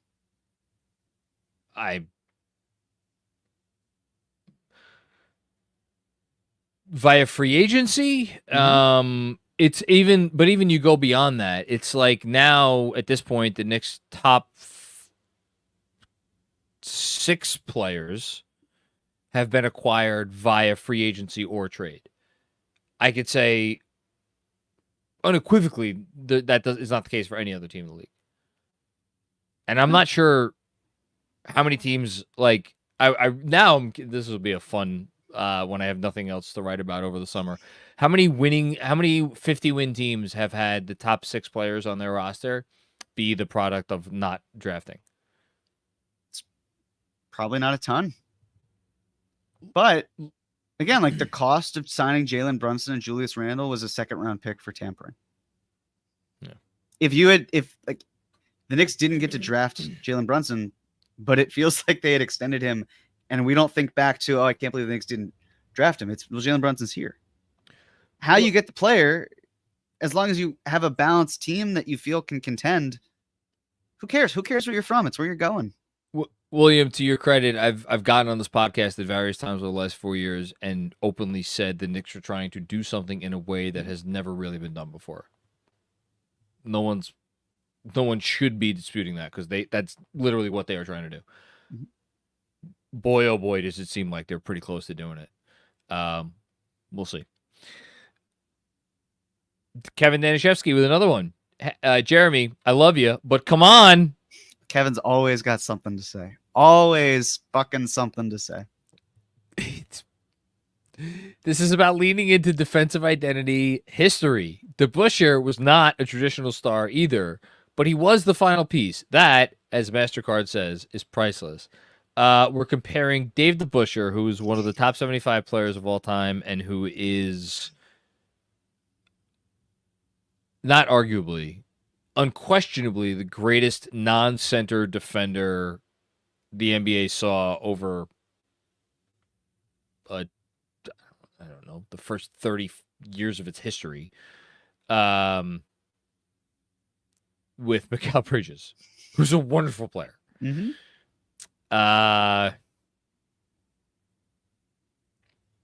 Might be a bit of a stretch. They also, to get DeBusschere, gave up. See, to me, the OG comp for the DeBusschere trade is much more apt, because you gave up pieces that, like, all due respect to RJ Barrett, weren't really working here. It didn't, like, quite fit. Like, RJ just wasn't fitting with Julius and Jalen, how they wanted to play and where they occupied space on the court. Same thing. Walt Bellamy out, Dave DeBusschere in, makes a ton more sense. That's the OG trade. This is different, I think. Thank you, Kevin. I'll let your answer stand. Hasu, my only worry with OG is now he knows he has a more reduced offensive role. Does he really look at Philly now? Do they trade Randall now? No, I don't think they trade Randall. I think it makes it more likely that they hang on to Randall unless they could somehow flip Randall into a better offensive creator.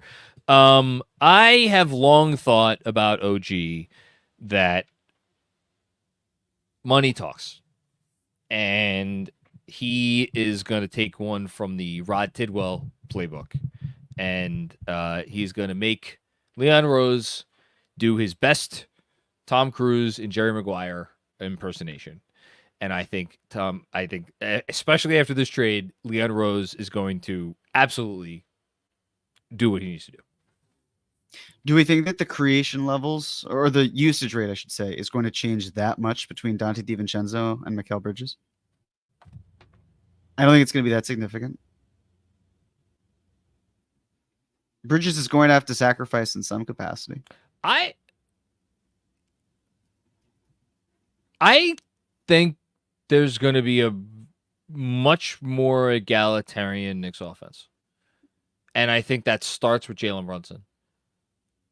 I don't think Jalen Brunson showed everybody that he could be the guy who puts in 30 a night last season. He proved, I don't know if that mattered to him, but he proved that to everybody. I wouldn't be surprised in the least if Jalen Brunson's scoring went down by a not insignificant margin next year.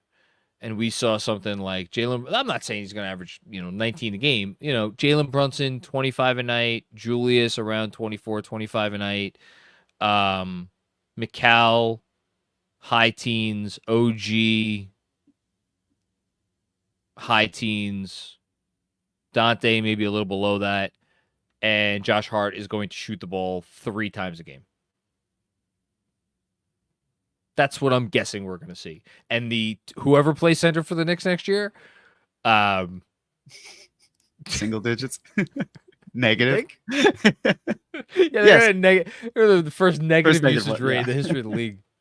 I'm with you Yeah, with the high teens for Bridges though, because his third year in the league when when the Suns made the NBA Finals, it was at 15, and it's I was really about hard to say, It's hard to put the cat back in the bag, but you can reduce it.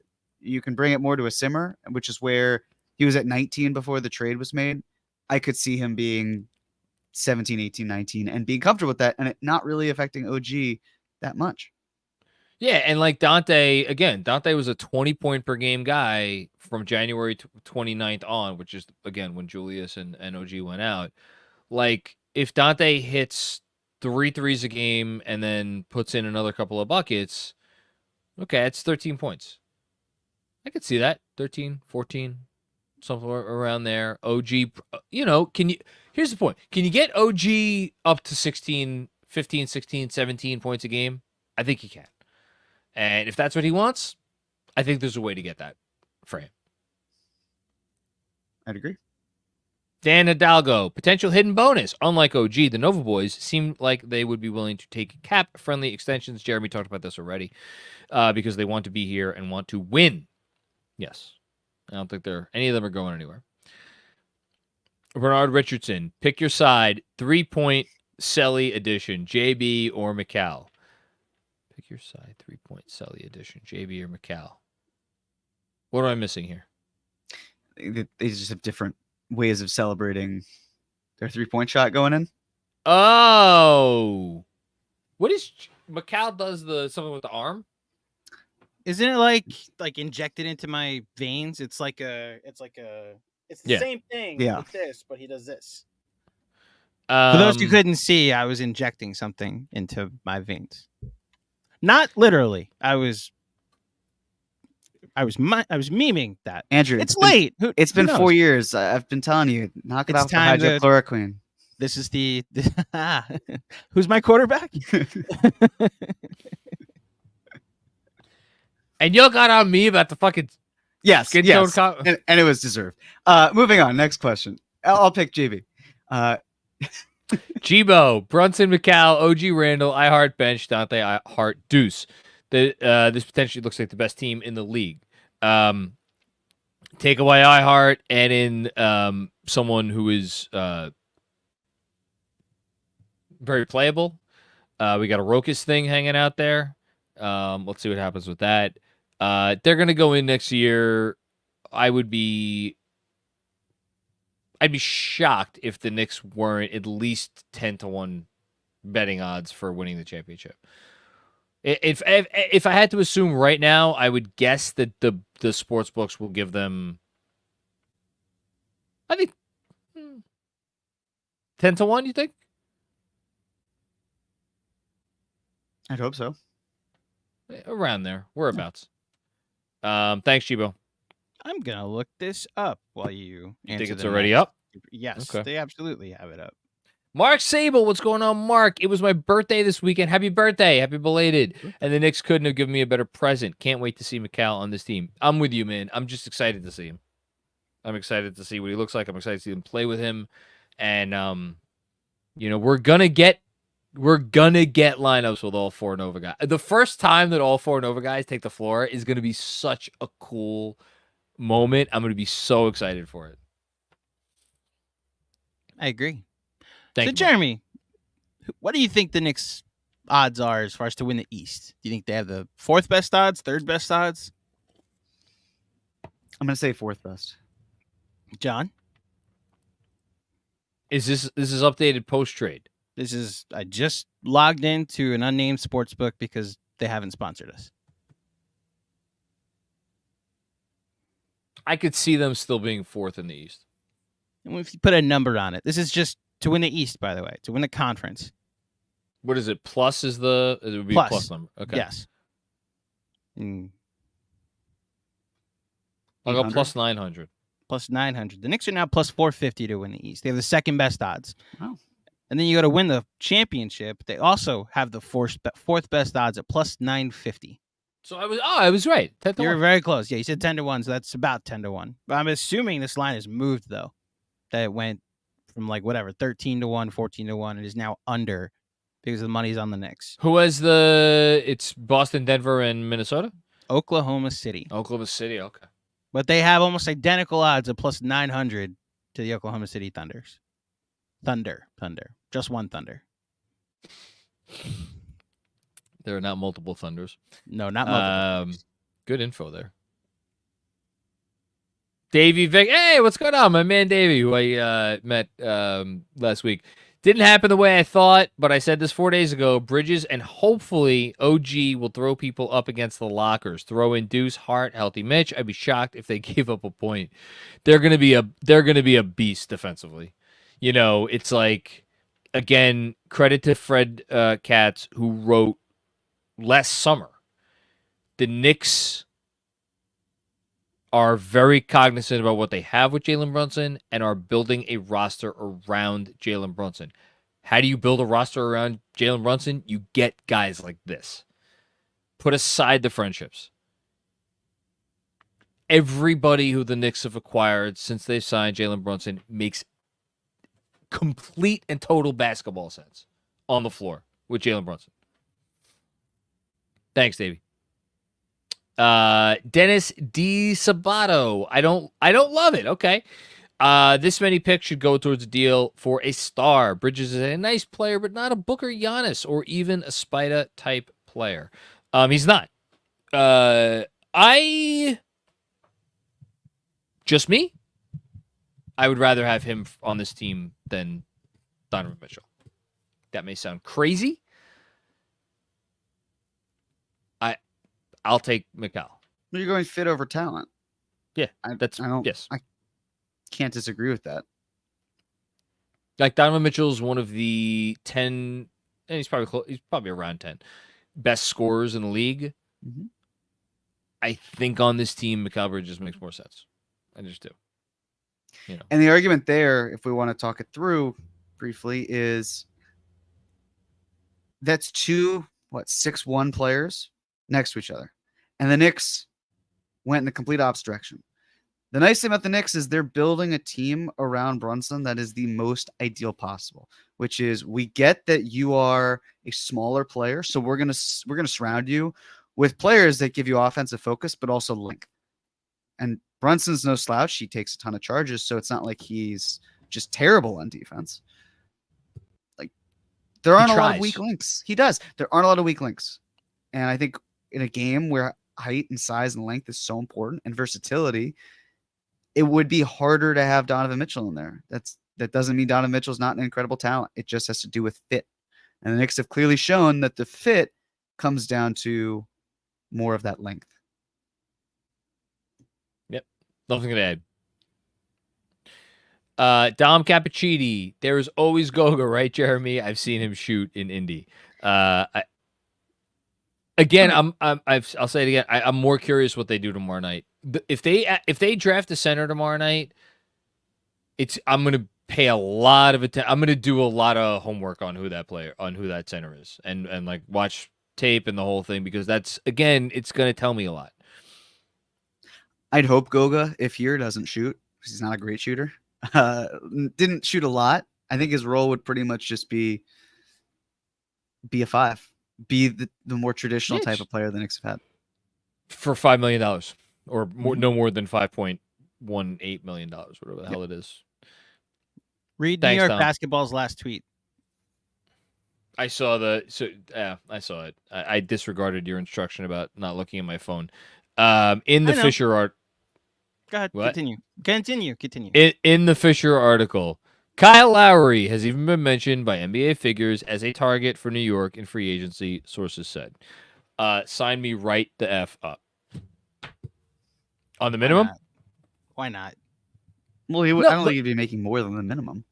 It's more than a why not. Like, has anyone at any point in time ever said that Kyle Lowry wouldn't fit in with what the Knicks have going on here? Now, should he be now he's going to want to play. That's the one thing. Kyle Lowry's going to want to play. So, again, you're all of a sudden, let's take iHeart out. Let's assume that there is a nominal backup 5 that is brought in, and that they have 2, again, nominal centers. Whether they start playing more lineups in which they don't play a center, either way, they're going to have 2 centers. Now, could they extend the rotation to 5 guys? Or, sorry, 5 guys. To 10 guys? I find that hard to believe with Dante DiVincenzo and Josh Hart coming off the bench. You still have Deuce here. So, whether it's Kyle Lowry or whoever, is that player coming here to play? I mean, I don't know, how many minutes are left? Not very many. Yeah. It's not as big a crunch as it was going into the season last year. I just wonder how deep and strong the Villanova connection is, that if Lowry's okay with being the Derrick Rose, but when I say the Derrick Rose, like to what Rose was to Memphis, where it's like when bodies start dropping during the season, the inevitable injuries happen, that's when my role will increase. But I'm Jalen Brunson's backup as far as I'm concerned. No one's talking about Tibbs tonight, but like, this is going to test Tibbs in more ways than one. You've just acquired a player who has led the league in minutes. You already have a player on your team who has led the league in minutes in Julius Randle.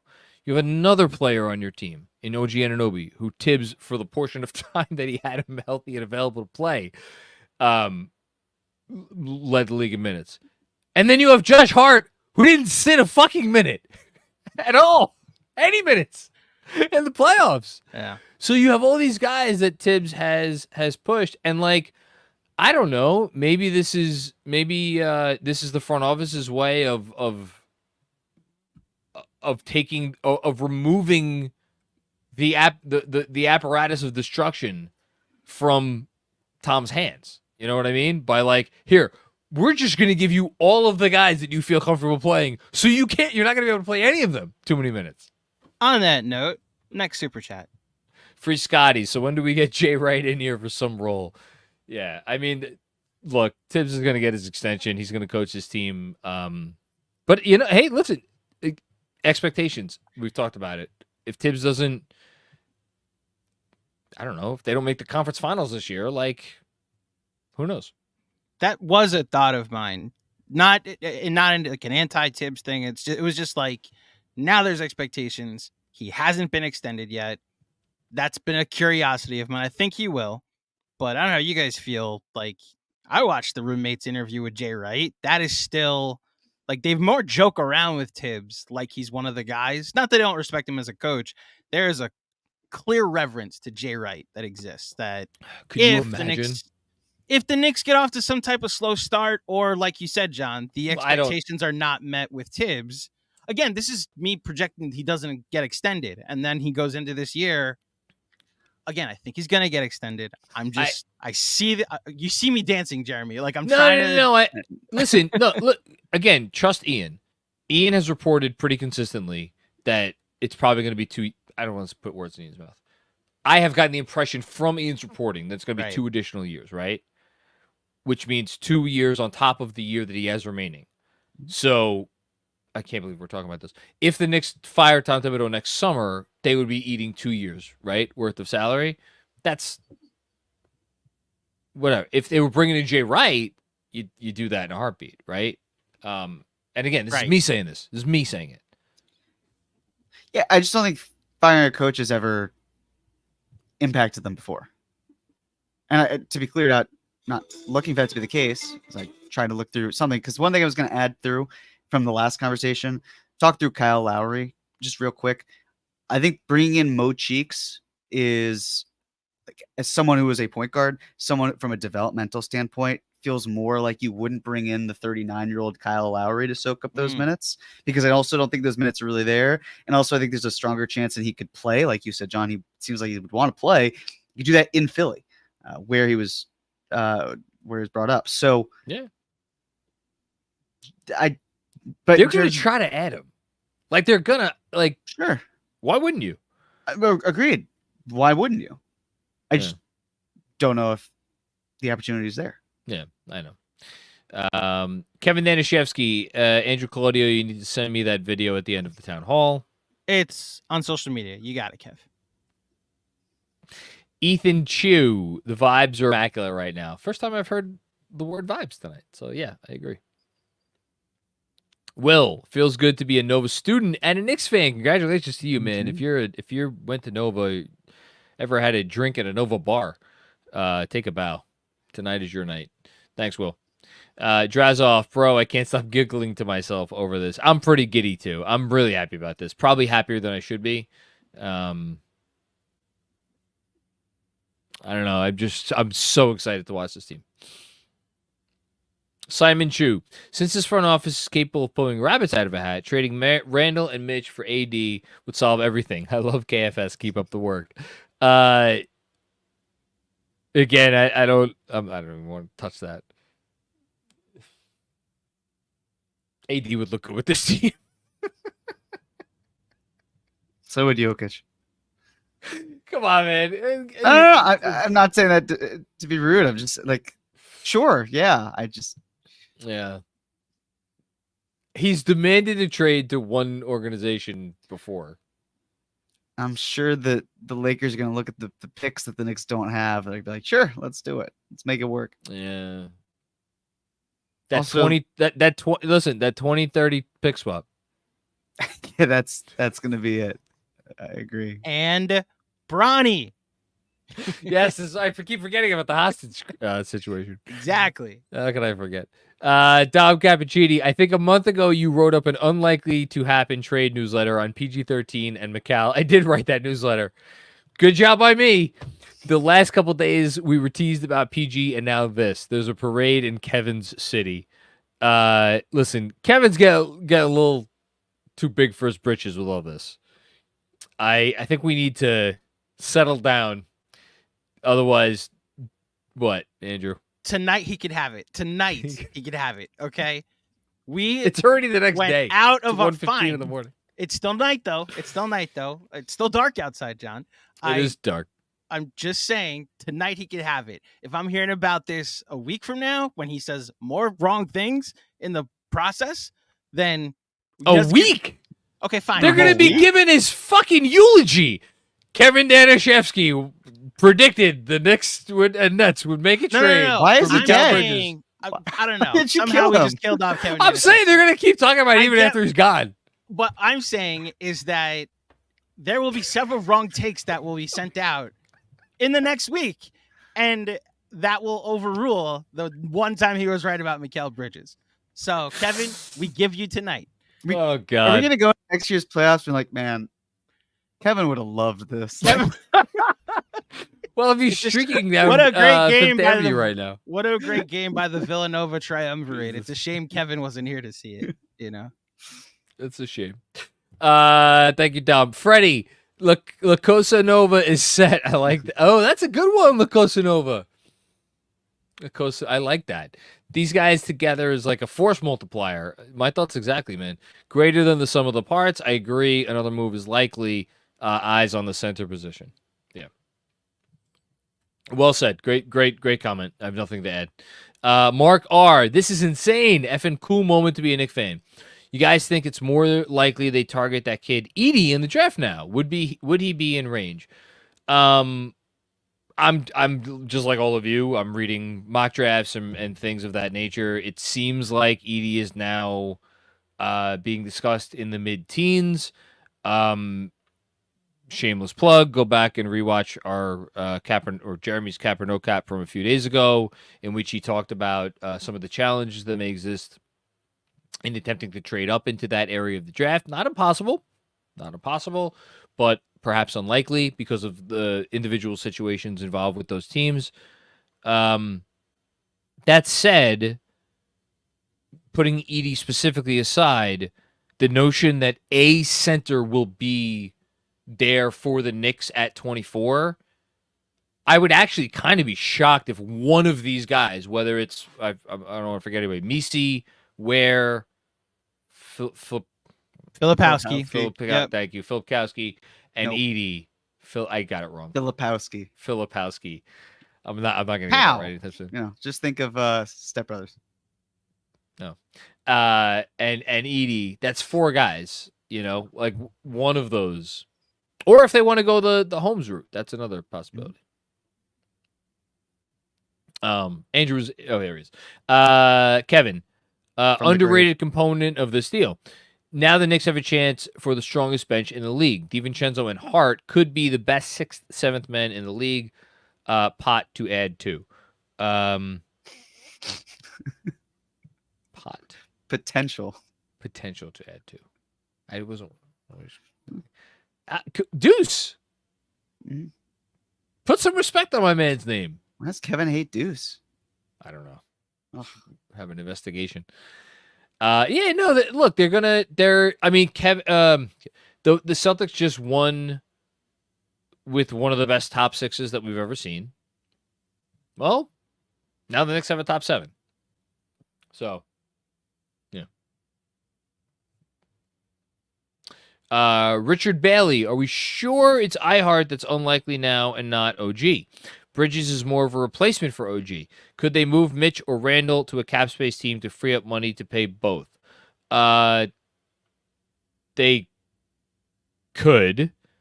My first thought when this trade went down was, before we got the news from Bagley about the unlikelihood of them re-signing iHeart, was, are they going to move Mitch? And that's how they create the room under the apron to bring iHeart back. It seems that is unlikely. As far as the Bridges OG thing, I don't know what the way to put this is. You don't want to get worse. If you make a trade like this, you don't want to get worse. You don't want to move OG, and at the moment, you don't want to move Randall either. So, anything to add, Jeremy? Nope. I don't think moving one of those players at cap space is the thing. Yeah, like if you move OG, you don't get cap space, like as things stand now. So, Sincere the Genius. Why is everyone assuming that iHeart is gone? Oh, easy, because Ian Begley essentially reported it, and Woj picked up on that too. Yeah. And the math, if they're hard capped at the first apron. Yeah, which should something's got to give. It seems like they are now. O from Jersey. It's a great effing day. Let's freaking go. Giddy up. Here for it.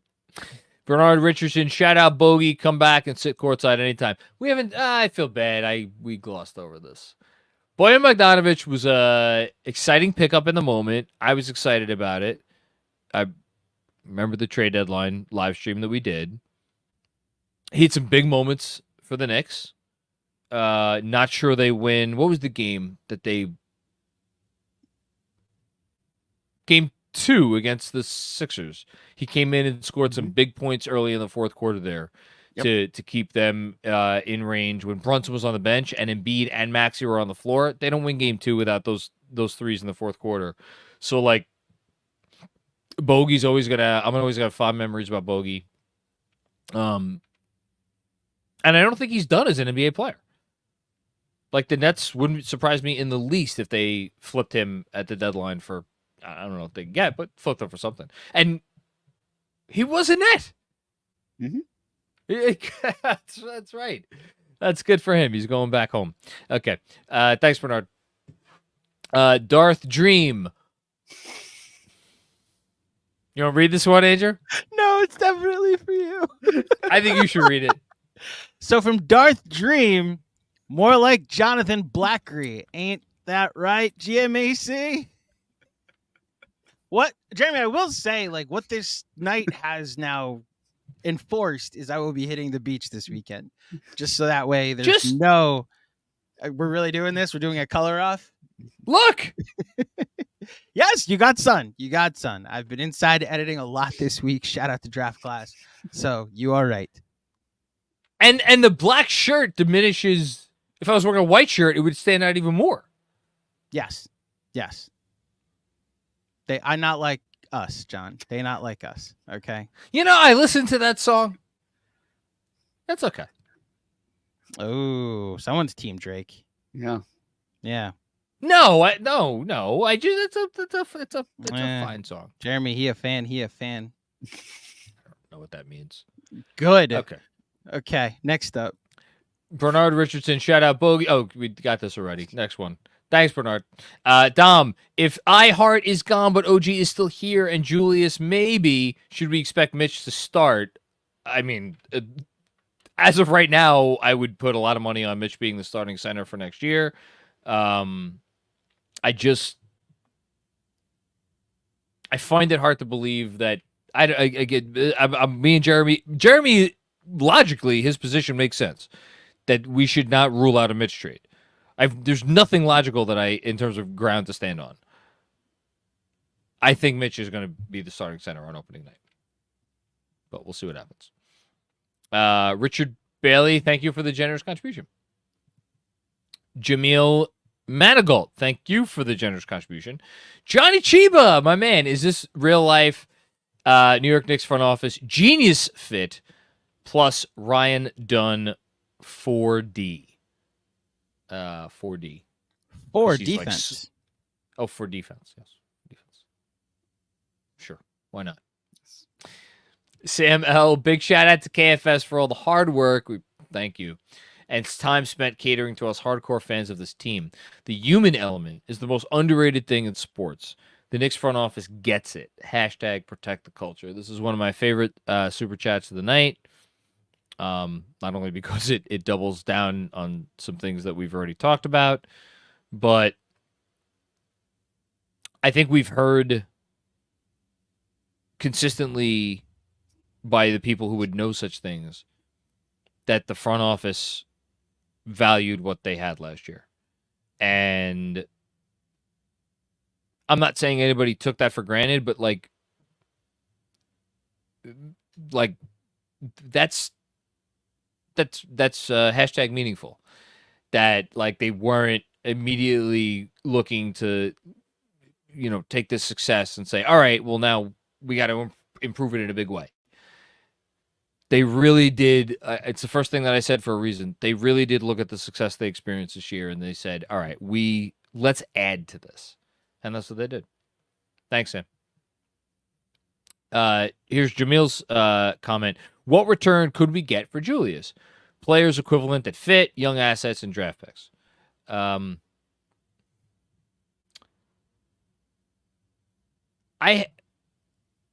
He's a tough trade piece.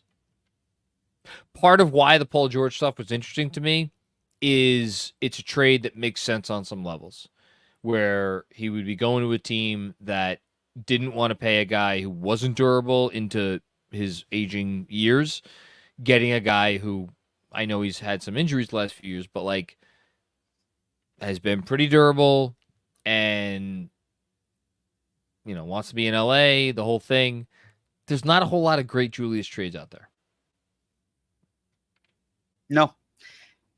His value's here. Yeah. Mike Pat, why isn't Precious in the center discussion? He is. We've talked about him. He's much more in the center discussion for me today than he was yesterday, and it all comes down to money. Again, history of the front office, the likelihood that they're just gonna here's the qualifying offer, and that's it. Qualifying offer gets you nothing in terms of future flexibility. My guess would be is if Precious Achiuwa is back on this team next year, it will be some sort of a multi-year deal. I would agree with that. Yeah. Thanks, Mike. And not for a ton of money. Lunas, just want to thank KFS. Emergency pod late, no problem, goats. I think I got the NP right. Thank you, Lunas. Appreciate you as always. Sam Garcia. Wow. ShamWow.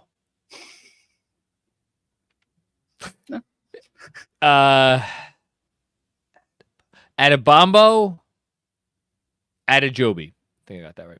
Where does our starting five rank in the NBA at the moment? At the moment, KCP is on Denver, so I will say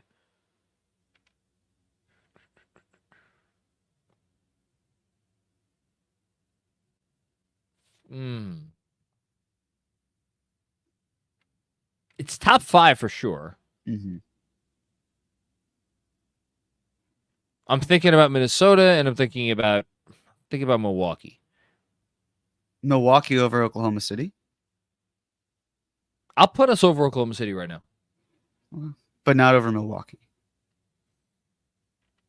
Giannis, Dame, Brook, Middleton. Well, they're gonna lose. They're gonna lose Beasley. But we're saying this moment.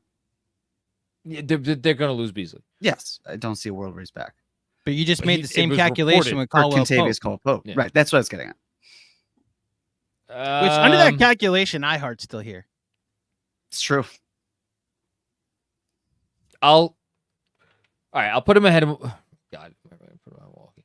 I'll put him ahead of Milwaukee. Sure, why not? Are they better than Minnesota's starting five? That 6 of one, that's half it. dozen the other. I think that's a Close. tier. Yeah. Yeah. So can we do top 4? Let's go top 4. I like it. Fourth.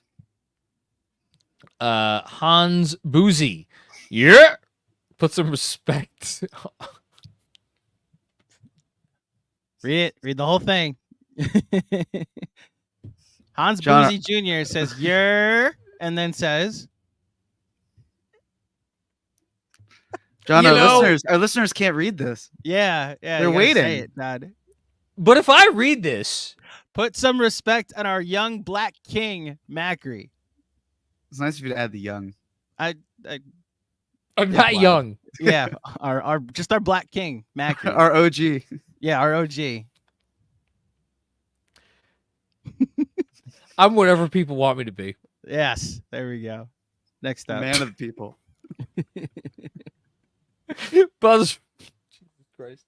Buzzer beater. Stop bullshitting. Give me a number. 55 wins, 60. I'll give you a number. Man, this is fun. 55 is a lot of wins. 53 is nice. They won 50 games this year, and they didn't have any players for half the year. I'll go 60. Fucking crazy. What are you, nuts? They won 60 50 60 They won games? 50 last year. They won. You just said they won 50 last year, and the roster was like non-existent or whole for more than half of it.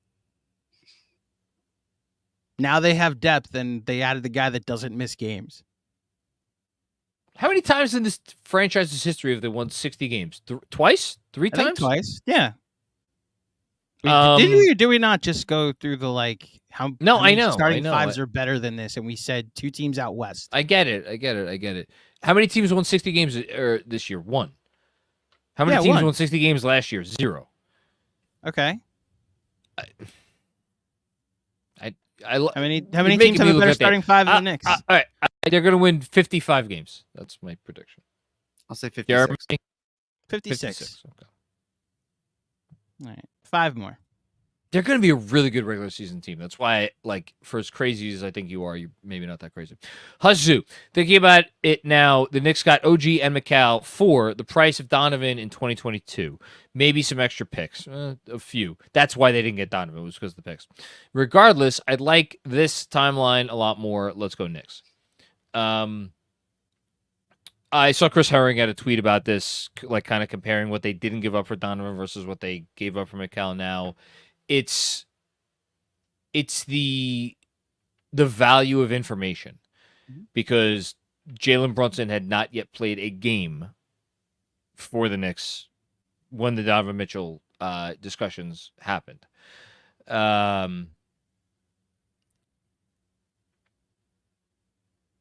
I think,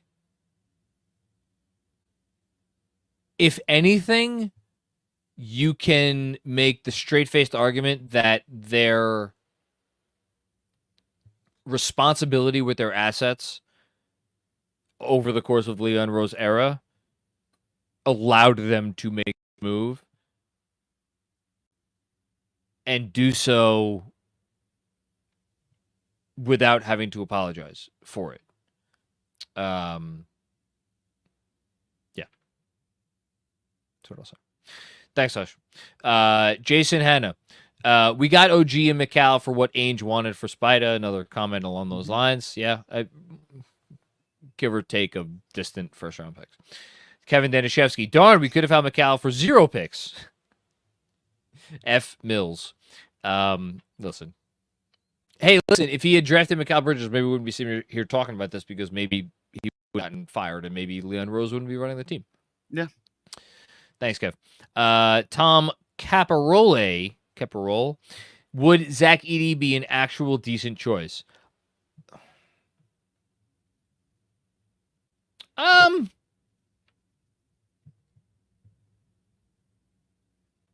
don't know. I'm sorry. I haven't watched. I know what Zach Edey is.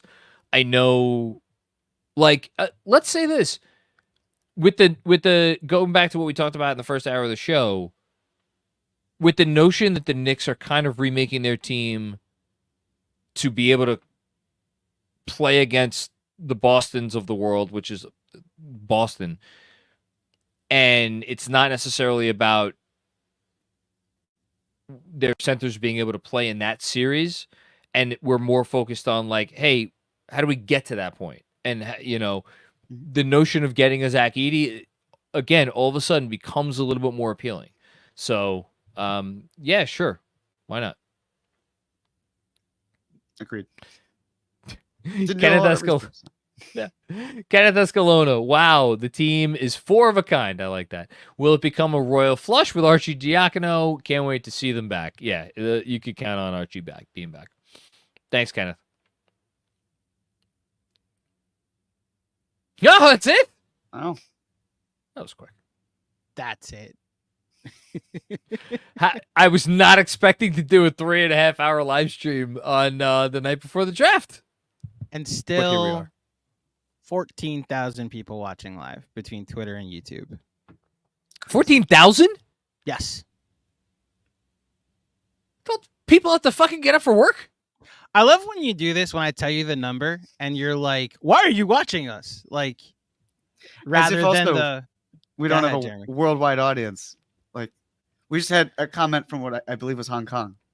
Jeremy, There- how do you know it was from Hong Kong? Did it say the HK? right? currency. That's Yeah. currency? The currency. Yeah. Man, you know stuff like that? Some of us don't get our news from cleaning the glass. So I don't get my news from cleaning the glass. I just don't get my news, period. There's a might be difference. the funniest thing you've ever said. My Wait dad, till- by wait- the way, texted me when we had our color moment earlier. He just texted me 3 Puerto Rican flags. Who? So, my dad. Oh, yeah. One large Hey, Boricua. I know what the Haktua girl is. Couldn't log off before a Haktua made it into. That's made it impressive, into it. right? I'm with it. Are you Yes, are I you know saying her. her or no you knowing it? Or is the Me answer knowing it. yes? Okay. Yeah. 2 more super chats came in. Thank God. Ori Jean Mitchell. Anyway, we could do Spida, Okoro for Randall and Mitch. No. Sign and trade nightmare. Not gonna work. My Points man for wants the creativity, but whole no. Infinity Gauntlet. Also, what picks? with what picks are we trading to the Cavs? Yeah. How would that team work out? It'd be an interesting team. Yeah. Randall at the 3. Well, no, he's sending out Randall here. No. Randall but, for for Cleveland. Cleveland, Yeah. No, I think Mitch and might Mitch- be Jared Allen. Mitch, Mitch, Mitch is Jared the shooting Allen, guard. So Randall's a point 2 Point Randall. at this point. Yeah. There we go. We're back to 2021. Kevin Danishevsky. Mitch to the Wiz to complete the deal for 2 seconds. What The value? are Wiz Knicks- don't have cap space. There'd have to be something coming back, and what's the value that the Knicks are getting here? Also, Mitch for 2 seconds is not how I would. Again, I'm in favor of moving Mitch for the right deal. That doesn't strike me as the right deal. So I think under the notion that I started this freaking program with 3 hours ago, if you could just move Mitch to get far enough under the first apron that it would allow you to re-sign Isaiah Hartenstein, how much are you worrying in that scenario about the value you're actually getting back from Mitch? I think in fairness to Kev, I think it's an interesting question because essentially, and he adds in, as part of a third team to not go over the second apron. But if you're Well, they're hard not- capped at the first apron, then the second apron doesn't matter. Oh wait, do the Wizards have a big trade exception that I'm forgetting about? I'm blanking, but even still, that's not Let's a assume- good trade fine, for the Knicks. Let's assume they could send Mitch into some team's cap space. The notion of getting rid of Mitch for whatever you could get, and you're not taking back any salary, thus allowing you to re-sign Isaiah Hartenstein, is interesting. Because as of now, we're talking about a world where you're losing Isaiah Hartenstein for nothing, unless something happens that we don't know about. And we talked already about maybe they've signed a trade in the works. Who knows? Listen, we got how many days left? A few days left until all of this shakes out officially. So we will be here for all of your draft needs, free agency needs. He sent in another chat. The the deal answer is is- official. Could still be a 3-team. Yes. The deal could expand. We've talked about this. We know the deal could expand. So we're going to be here for you for all of these things. Check us out tomorrow night. Chris Persianen is going to be shepherding the draft coverage. If you want to come grab a drink with me, I might sleep between now and then. We'll see. At Penn 6 on 31st Street, down the block from the Garden. I will be there before the draft and throughout the draft.